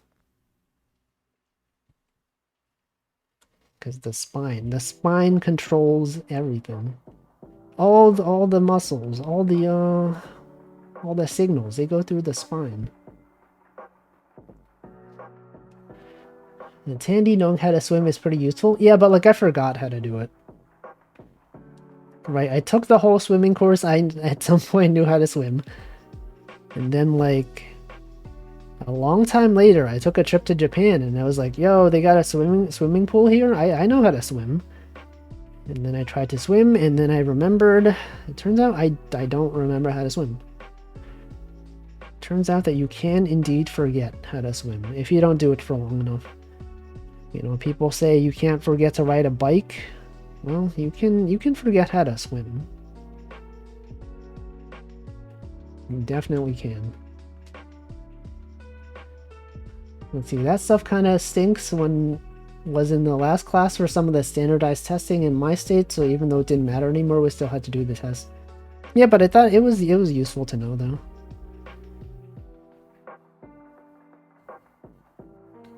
It was good knowing how to swim for like a while.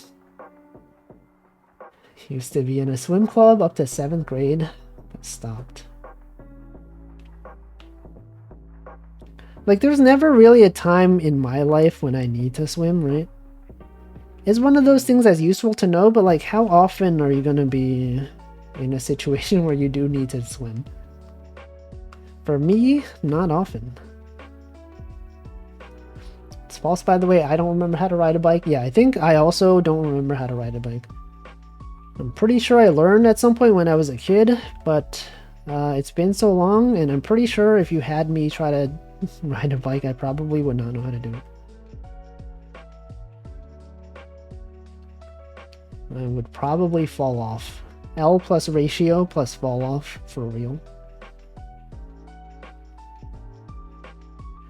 For real, for real.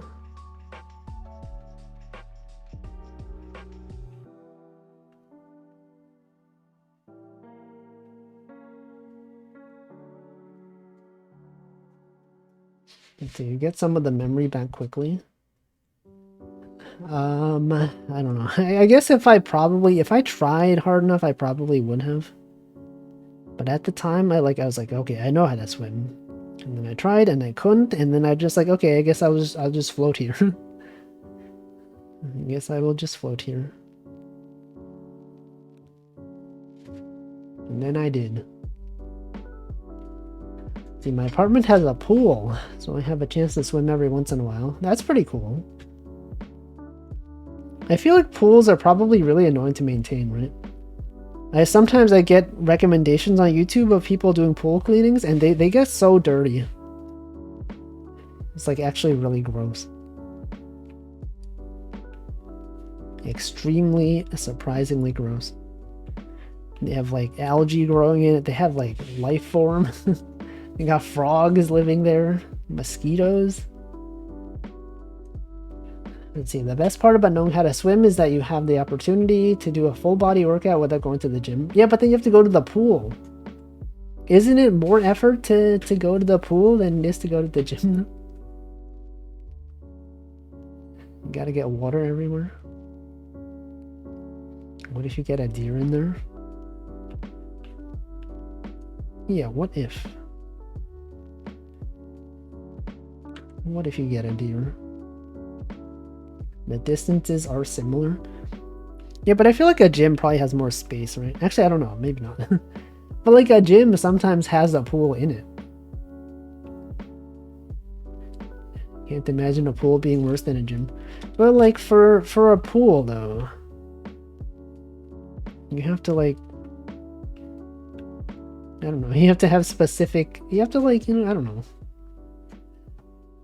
Like every time you get out of the pool, it feels so heavy, right? You guys know that feeling? You're in a pool, everything's cool, you feel so lightweight. As soon as you step out, you feel so heavy. And everything is wet. Also, welcome Raylong.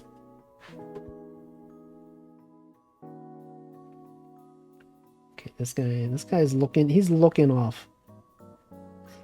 He's looking over here. And then you wash up and it's cool. Okay, but like it's like a lot of effort. It's like a lot of effort though. Maybe not. I don't know. It's probably not a lot of effort.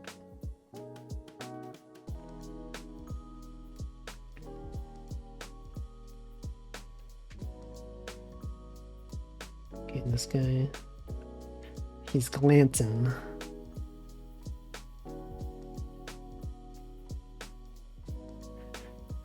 Okay, so I was recently recommended a video on how to draw lips.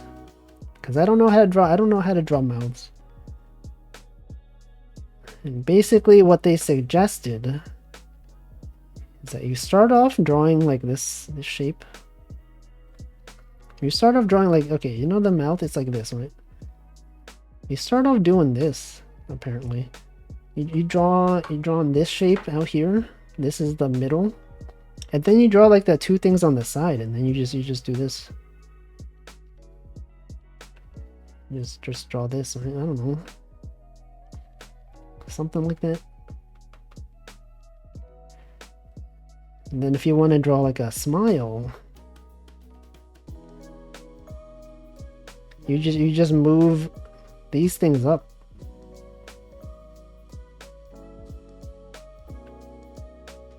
I don't know, whatever. Let's see, the scariest thing is I didn't swim for 4 years. I need to do very little for the first time. It's, you'll get used to it. Probably. Step 1, project the image of the mouth from your mind into the canvas. But that depends, like some people can't imagine that. That was like a common thing. People were like, I can't even imagine the apple when I draw it. What if you're one of those people that can't imagine it? It could be you. It's actually you, but yeah, okay, then why would you suggest projecting the image of the mouth from your mind when you can't imagine it? I can't even imagine not being able to imagine though. I don't know. Having no thoughts sounds great. No, you still have thoughts. You just can't imagine like shapes. Or whatever. Or whatever it's called. I don't know. But people, they deal with it. They live their life normally.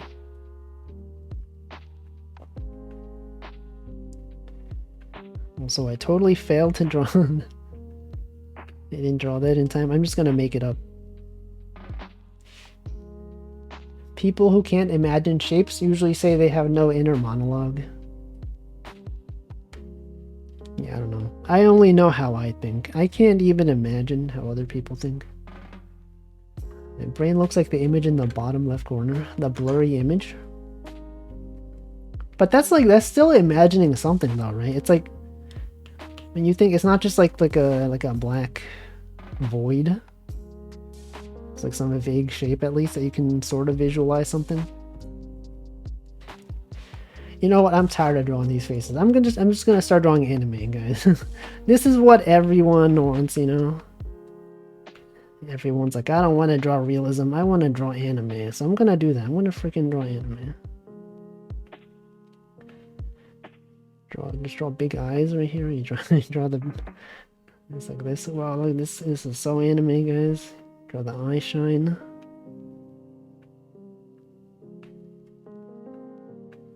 Wow, here we go. Here's anime.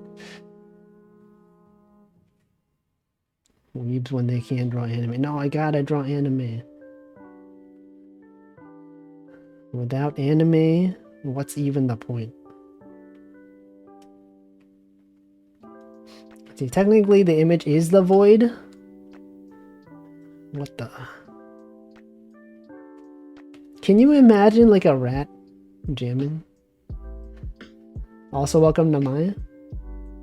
Yeah, happy Tuesday to you. It's storming. Oh, here's anime.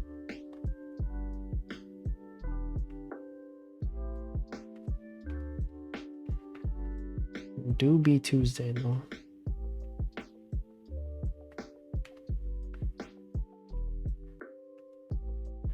I don't really... You know what? Maybe I shouldn't just be drawing anime. I have no idea. Sometimes I'm just like, I want to draw something, but like, I don't know what. And then I just end up like scribbling, just making up stuff. I mean, like, it doesn't look good. I mean, it probably looks fine, but like... I don't know. There's no like motivation behind it. I can, but again, the rat is blurry and the void. Blurry rat jam. Also, let me, I'm gonna hydrate again. It's been another hour. 7 p.m. hydration time.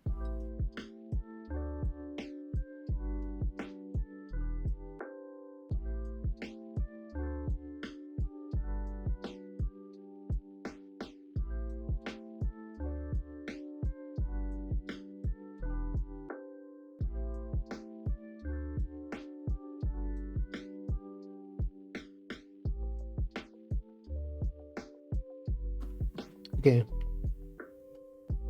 If you want a picture of the future, imagine a rat jamming on a human face. What? The rat on the human face? Actually, I'm gonna... Okay, what if I try to imagine rat jam?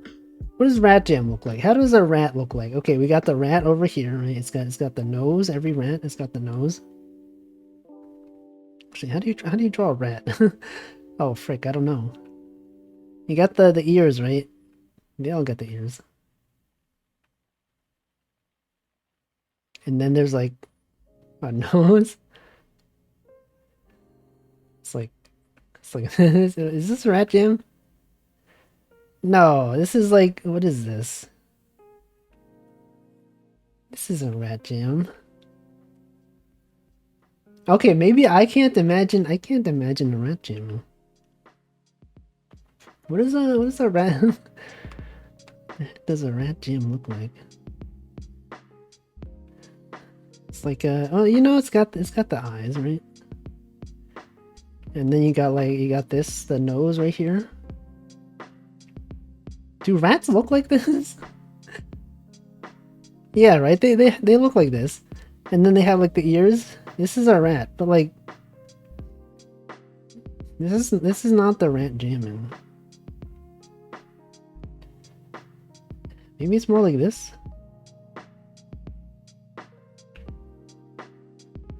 Do you guys know? Okay, hold on. The rat. The rat who jams has a bigger snout. Okay, but like I know that like it's got the legs over here, right? Actually, what does that look like? The rat legs are over here, and then it's got like the... It's like that. No, okay, I'm gonna look up rat jam. I can't imagine rat jam.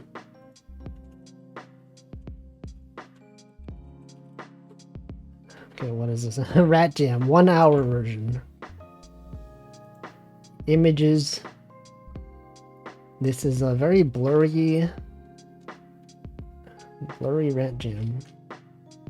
Original quality rat jam. Oh, right, okay.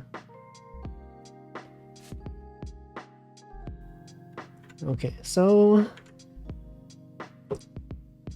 Okay, how do I... Okay, the rat. Okay, the ears are more like that.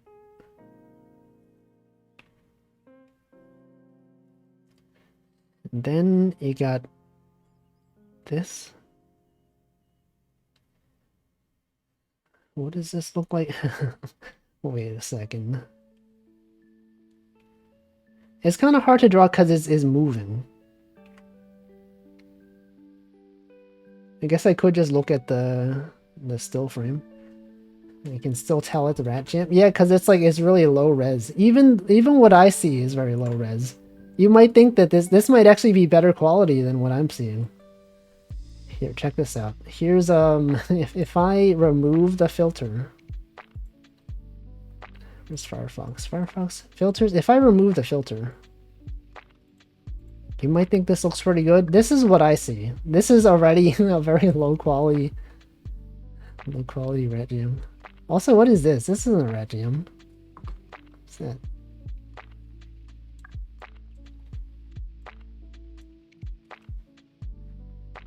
Well, okay, you know, when I think of Rat Jam, I have like a vague recollection of the shape. But like, I can't imagine it specifically, you know? You guys know what I mean? You guys understand?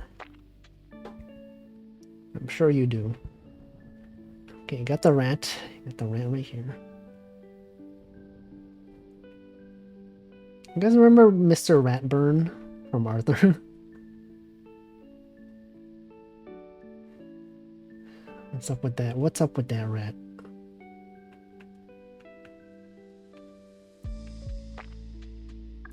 Don't know how to draw this. It kind of looks like a dog.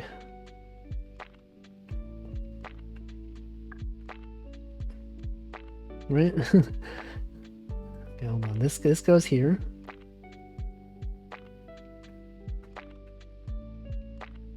And then it goes like that. Yo, this is it. This gotta be it.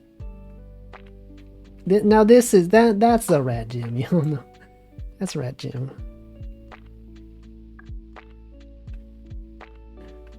Yeah, well, this is good. I like this one.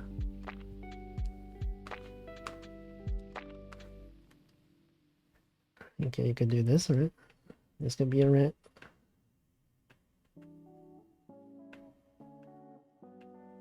It's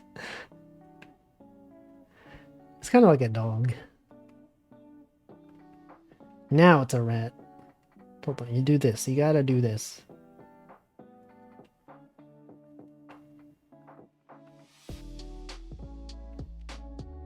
Yeah. That's a rat. That's a rat right there. You draw the cheese, you know, you put the cheese out here.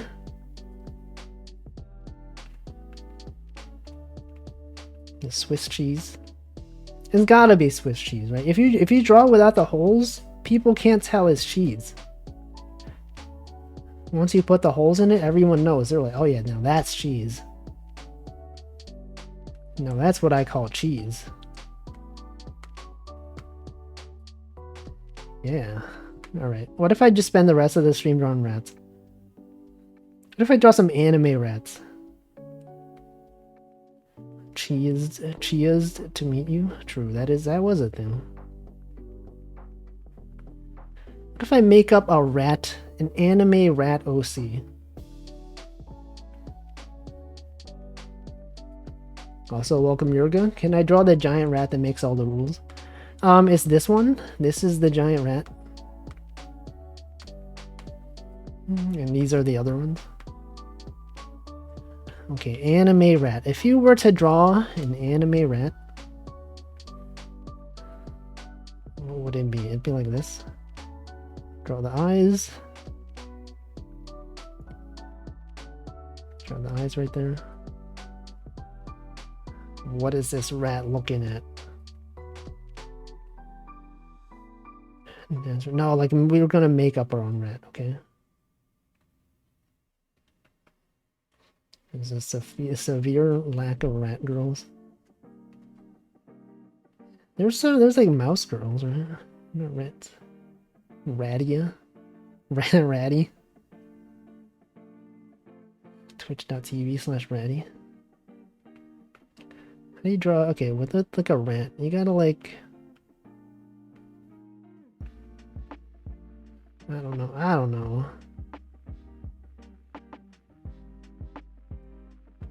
Actually, maybe this is not. I don't know. You guys know how to draw anime? Anyone out here know how to draw anime? How do people do it? A rat with 4 ears. At the ear thing at the ear up there. Hold on. Hold on. Never heard of it. Never even heard of rats.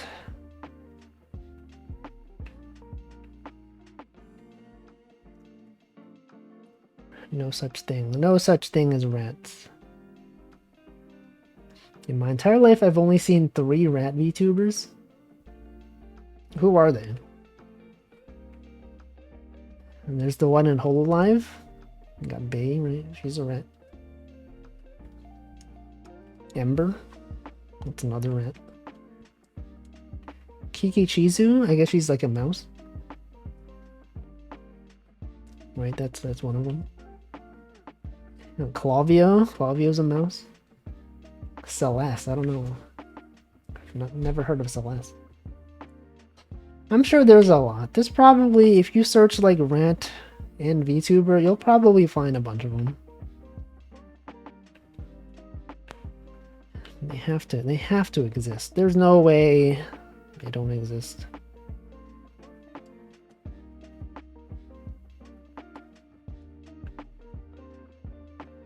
This is not a good, it's not a good drawing. This kind of looks like a bear. The ears like that, it's kind of like a bear, right?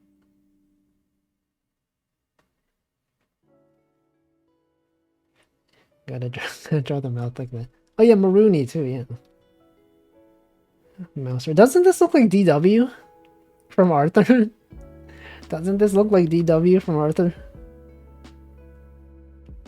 Is the hairstyle and like the ears? This is totally DW. Alright, whatever. Next.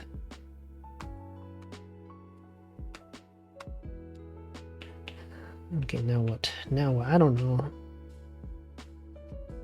Oh yeah, are there Aardvark VTubers? Are there Arthur? Someone make a VTuber based on Arthur? They should do that. There's not enough references to Arthur.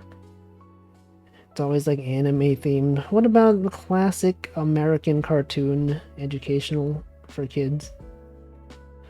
Arthur VTuber. What about Rabbit? What's his name? Buster? You guys remember Buster from Arthur? And that's a guy. They could make him into a VTuber. What if they had a Dora the Explorer VTuber?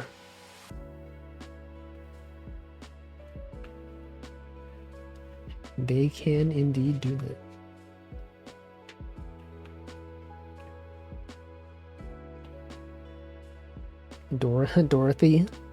Dorothy Explorer? Explorer Dora. Who's gonna break your toy airplane? Is that a thing that she did in the show? I was gonna say in the anime. Is that a thing that DW did in the anime? In the Arthur anime? The original anime that we all know and love. Maybe when the first child-centric live streaming service becomes a thing. Maybe. I feel like they shouldn't have that though. Like, oh, that's why. That's what the classic meme of like Arthur with the clenched fist. I didn't know. I had no idea.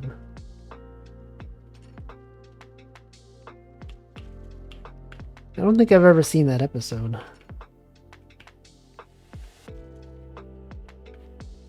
It's a context. I knew he was like angry about something, you know. That's why you have a clenched fist, because you're upset. Someone did something to upset you.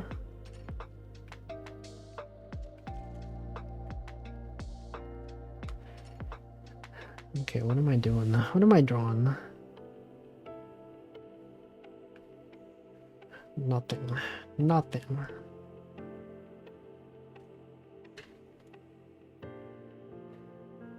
In the Arthur anime. I was having trouble parsing that in the Asa. That's how you say Arthur in Japanese? The Asa. I guess they don't have like a third sound. Arthur. It is a sa. Arthur. Arthur. Arthur, I hardly am even aware. Okay, what do I want to draw? What do I want to draw? You know what? Why don't I just draw like this?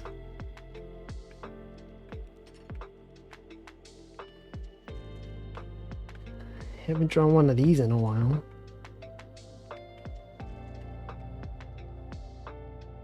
That's me. Literally me, for real.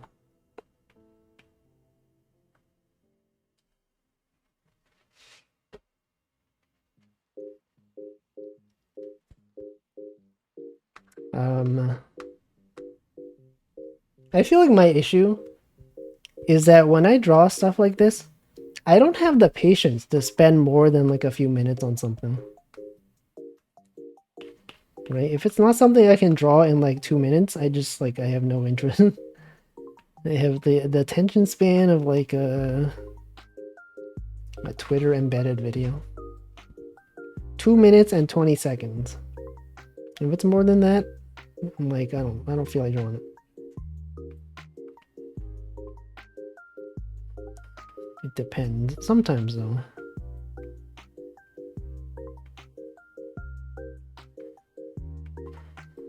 Sometimes it's fine.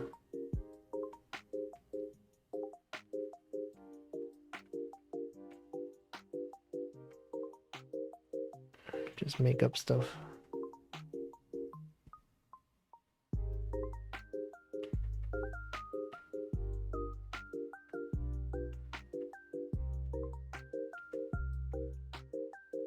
What do you guys do when you don't know what to draw? You know, sometimes you ever just feel like drawing, but you don't know what to draw. You just scribble. Just make up stuff. What do you do?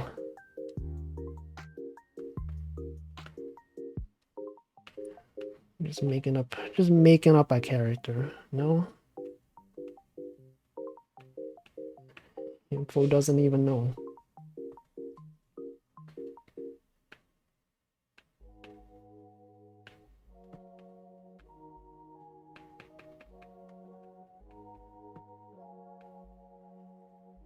I'm just making up a hairstyle.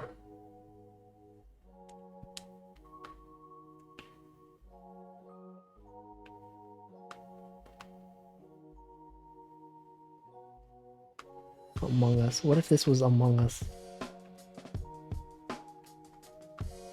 What if she had an Among Us shirt? What if I draw Among Us fan?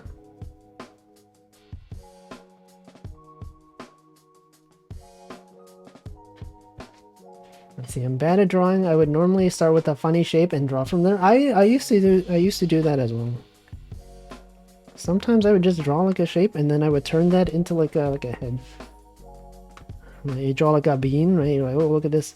And then you do this. You draw the lines around it. You draw this. Now suddenly it's a real guy.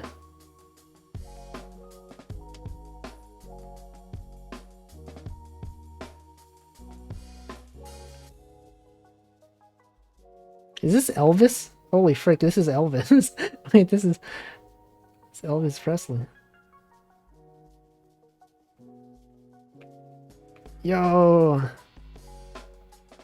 Or Johnny Bravo.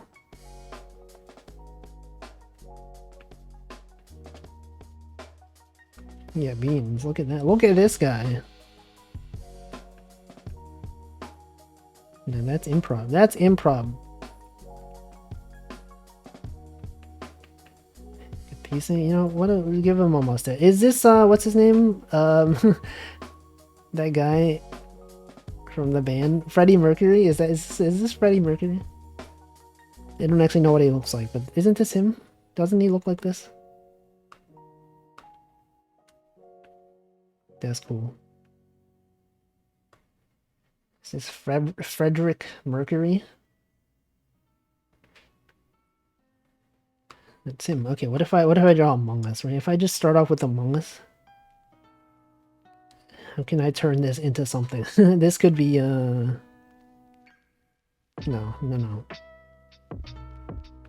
We'll draw this. This is the Among Us shape. We have this thing.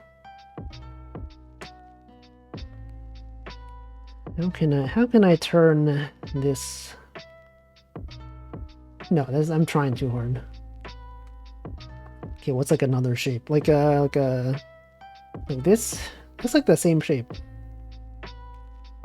It's like kind of like the same shape. Among Us I mean, I did that last time though. I've done that. I did that.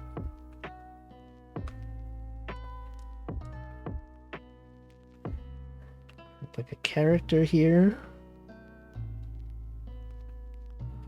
Got the eyes, and then you draw an Among Us.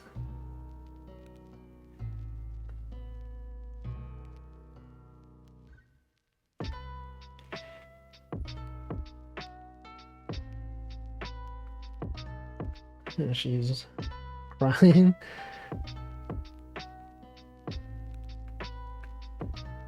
Oh no. They're among us.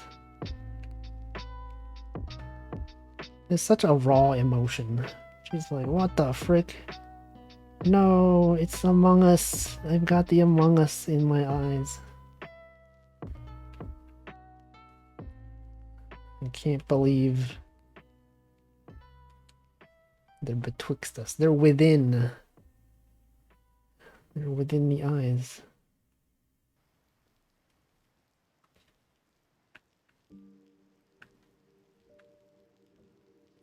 Then you just make up a hairstyle.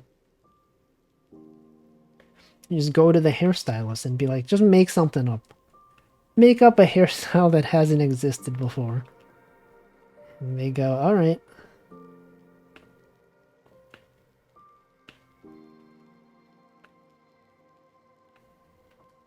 Give you an afro.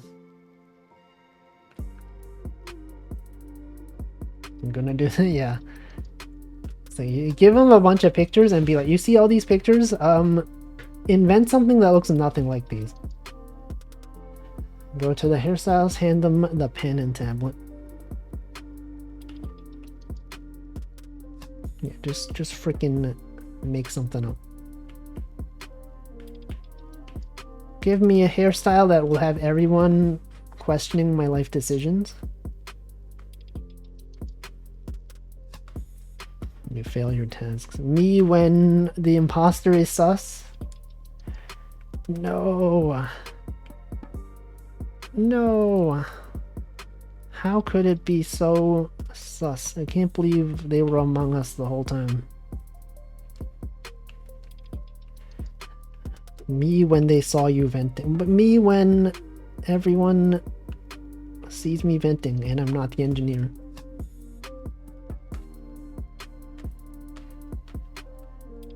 Okay, let's see. Here's how you draw anime. You draw these lines, right? And then you draw the eyelashes out here. Draw this thing. Right. You just draw like a big circle. Just draw a huge circle. You draw the shines over here.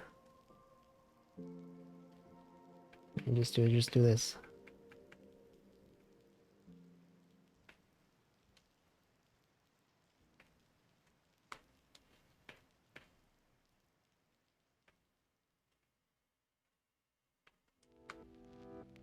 And now they're sipping.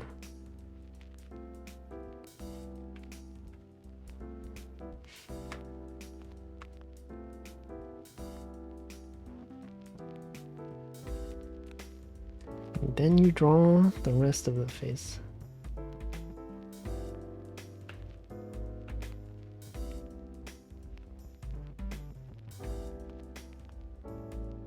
I don't know.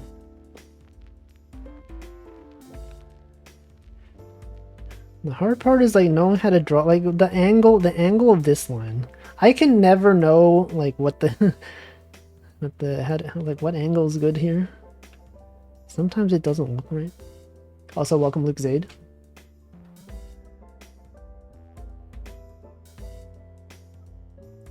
Like this, maybe like this, maybe like this. That's fine. This is probably fine. And then you draw the ears, right?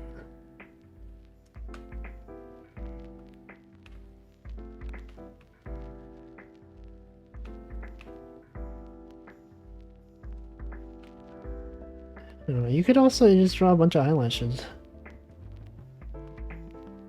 It's so anime. It's the most anime you'll ever see.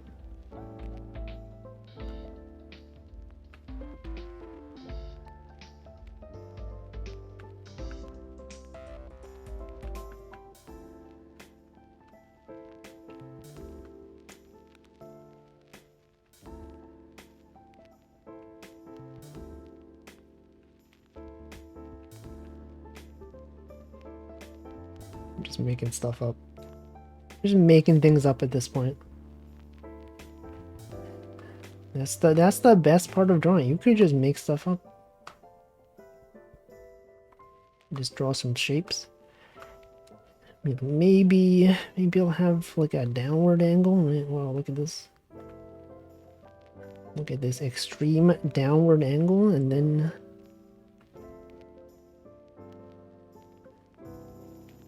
it's like, well, she's so upset. How is she so upset?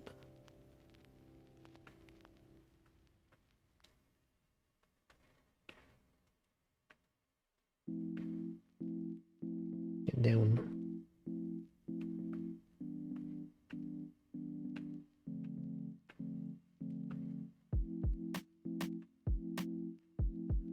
Downward. The Squidward. Squidward.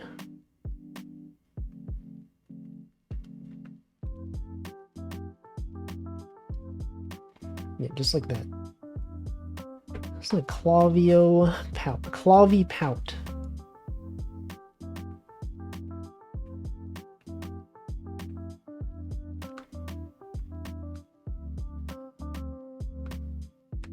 This is still my favorite drawing of today.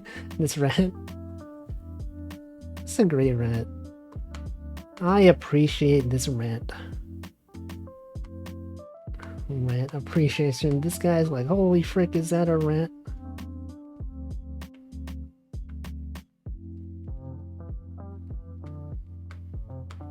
The perfect rat doesn't exist. Cereal. What is that? I'm gonna try to imagine that meme. What does that meme look like? There's the guy. It's the guy eating cereal, and then he's like,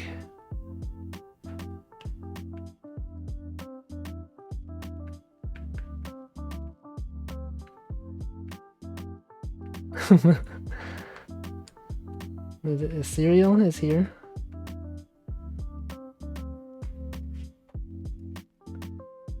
Never be a rat.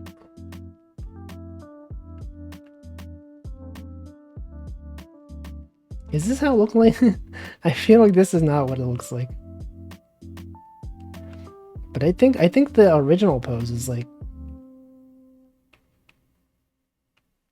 it's probably like this, right?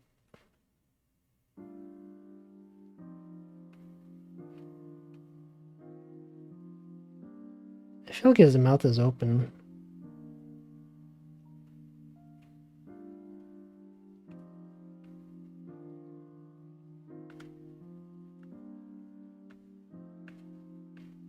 I'm gonna look it up. we're gonna confirm.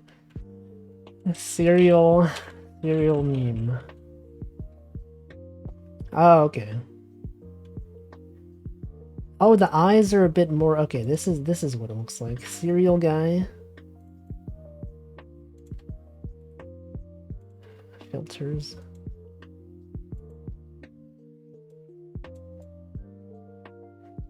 Okay, see, his mouth is open. I drew it wrong. And then the eyes, okay, the eyes are like pointing out. It's not close at all. So it's kind of like this.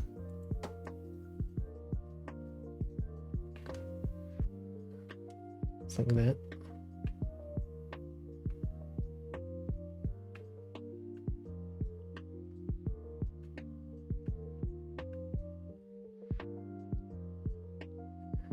So it's kind of hard. It's kind of hard to draw.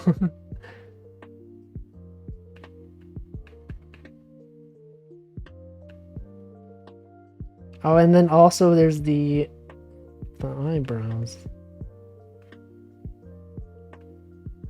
Actually, I don't know. I can't accurately portray this guy.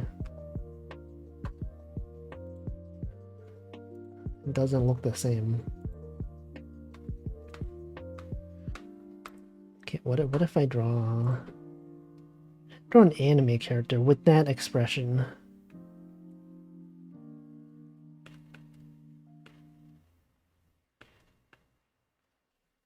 How would I draw that?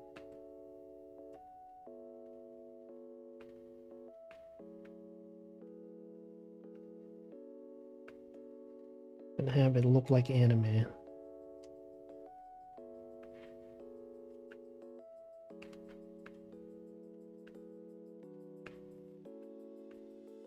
This is totally different. This is like a look of horror. It's like a holy frick.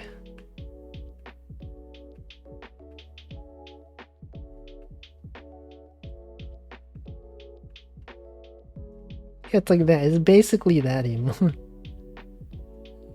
Oh, where?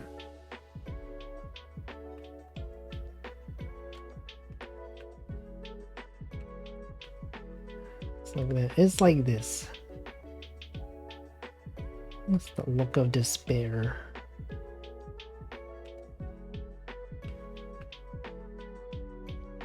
You have to draw also the bottom eyelid. That emphasizes the despair. Also welcome, random Asian guy. This guy never says words. He only ever puts emotes. Okay, got this guy. He hates this guy. What? This guy?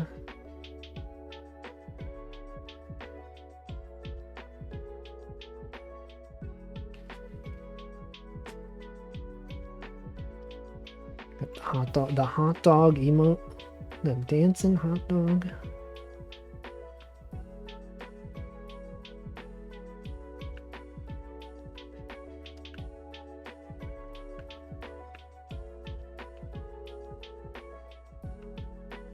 She looks so stressed.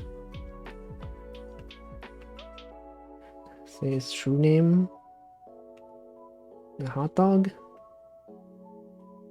Glizzy McGuire. You guys remember that show, Lizzie McGuire?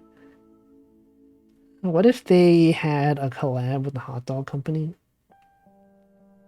And they called it Glizzy McGuire. They could do it. They could bring it back.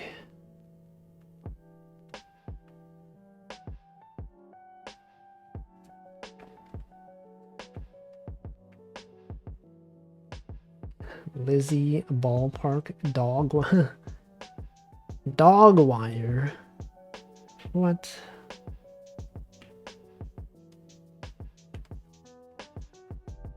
Wiring the dog. Everyone always asks, how are you? Never, why are you? How? Why? There's no way of knowing. Okay, let's continue drawing this Among Us girl. Why, Wolfie? Why? Wait, what? What are you talking about?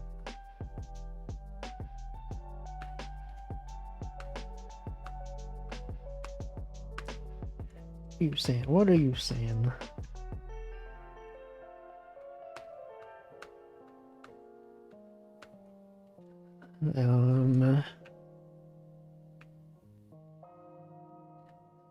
I'm kind of like, I'm out of stuff to draw.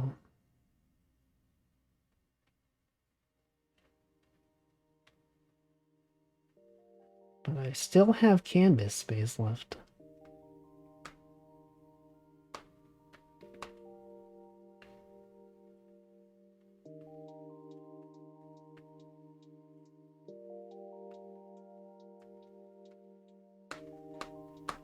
Okay, let's draw a bunch of random shapes. We're gonna draw, what do I want to draw? What do you guys want to draw? You guys out here drawing? See, this is why we were using reference, because when you're using reference, you don't have to think. You just draw what's on the screen. And suddenly,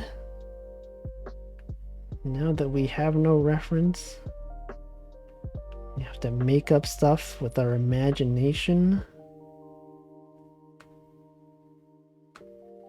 What the heck?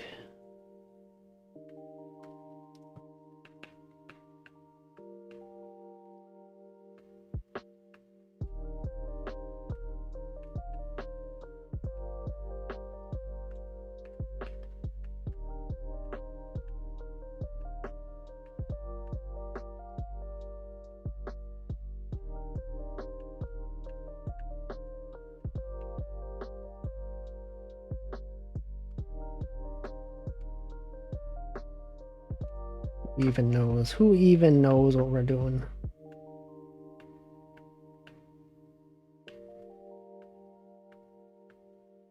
No one knows. Not even me. Let's say I know the least about what I'm doing right now.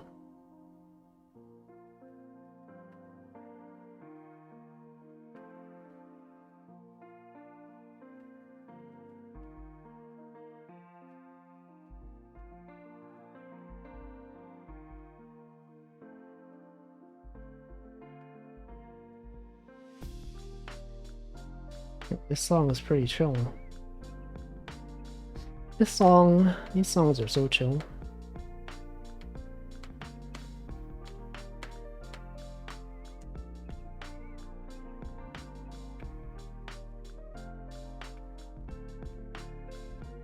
Rat Jam.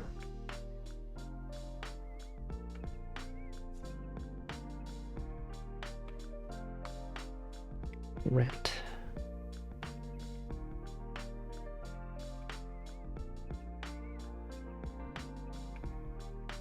This is the letter A is Among Us.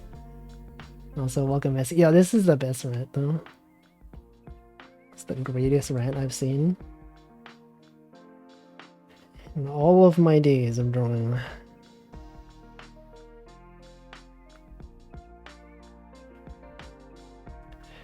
Rat. Oh, there's no space. You can't put it there. Okay, we're gonna move this guy over. This guy doesn't even fit. He doesn't even match. Doesn't even match the theme. Got this rat. Okay, let me draw the rest of the rat. You got this part going over here.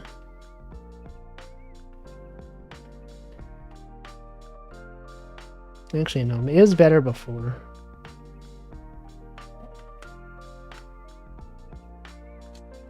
It's like you know that meme that's like the AI generated, we expanded this thing with AI. Here's what it looks like. We expanded this rat with AI and it looks like this.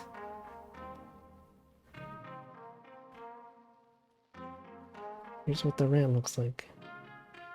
I don't know what I don't know what the rest of this rat looks like. Got the tail, right? The tail's out here.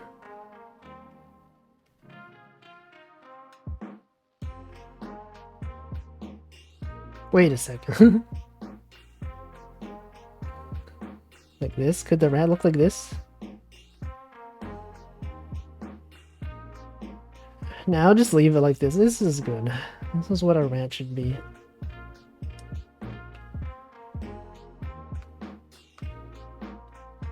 Rat jam. Rat jam.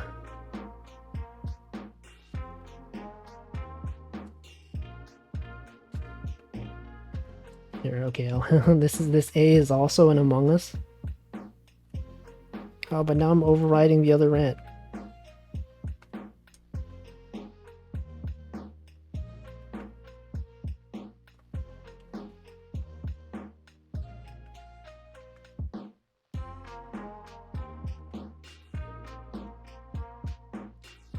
Rat jam with a B. Rat jam.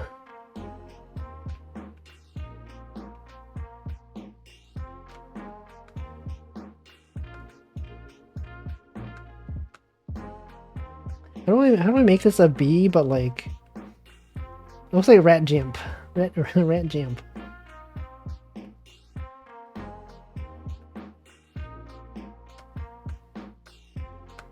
Wait, that looks pretty. That looks okay. Nah, whatever. Rat jump. Okay, we're done. We're done here. I guess I'm done with the stream.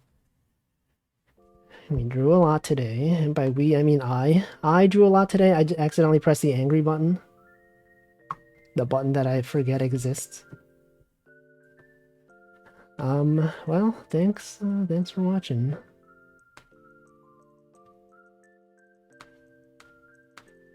Thank you. You can't see your sketches? Okay. Hopefully you had some good drawings. We're gonna see what day today is. We're gonna send a raid, okay? Nice rats. Thank you. Thank you. The rats, they do be jamming though. Alright. Ugliest dog day? What the frick? What do you mean? What do they mean by that? That's mean. World Refugee Day, World... What is that? I don't know what this is. What's that? Martyrs Day. Flag Day in Argentina. Hike with a Geek Day. Ice Cream Soda Day. Oh, this one's good. This sounds good. National Jimmy Day. Vanilla Milkshake Day. World Productivity Day.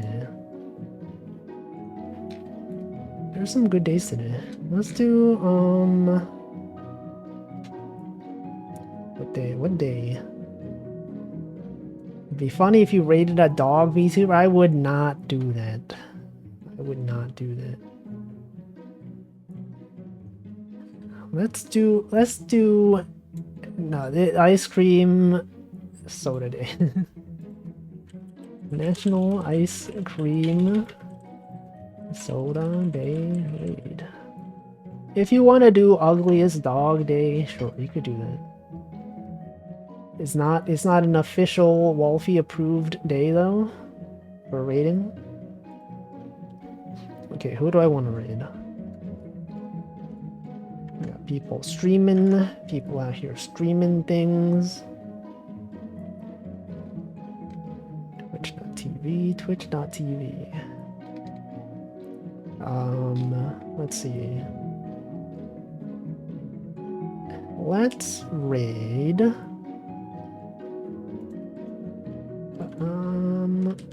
Private Lexi. He's playing Street Fighter 6. That's a game.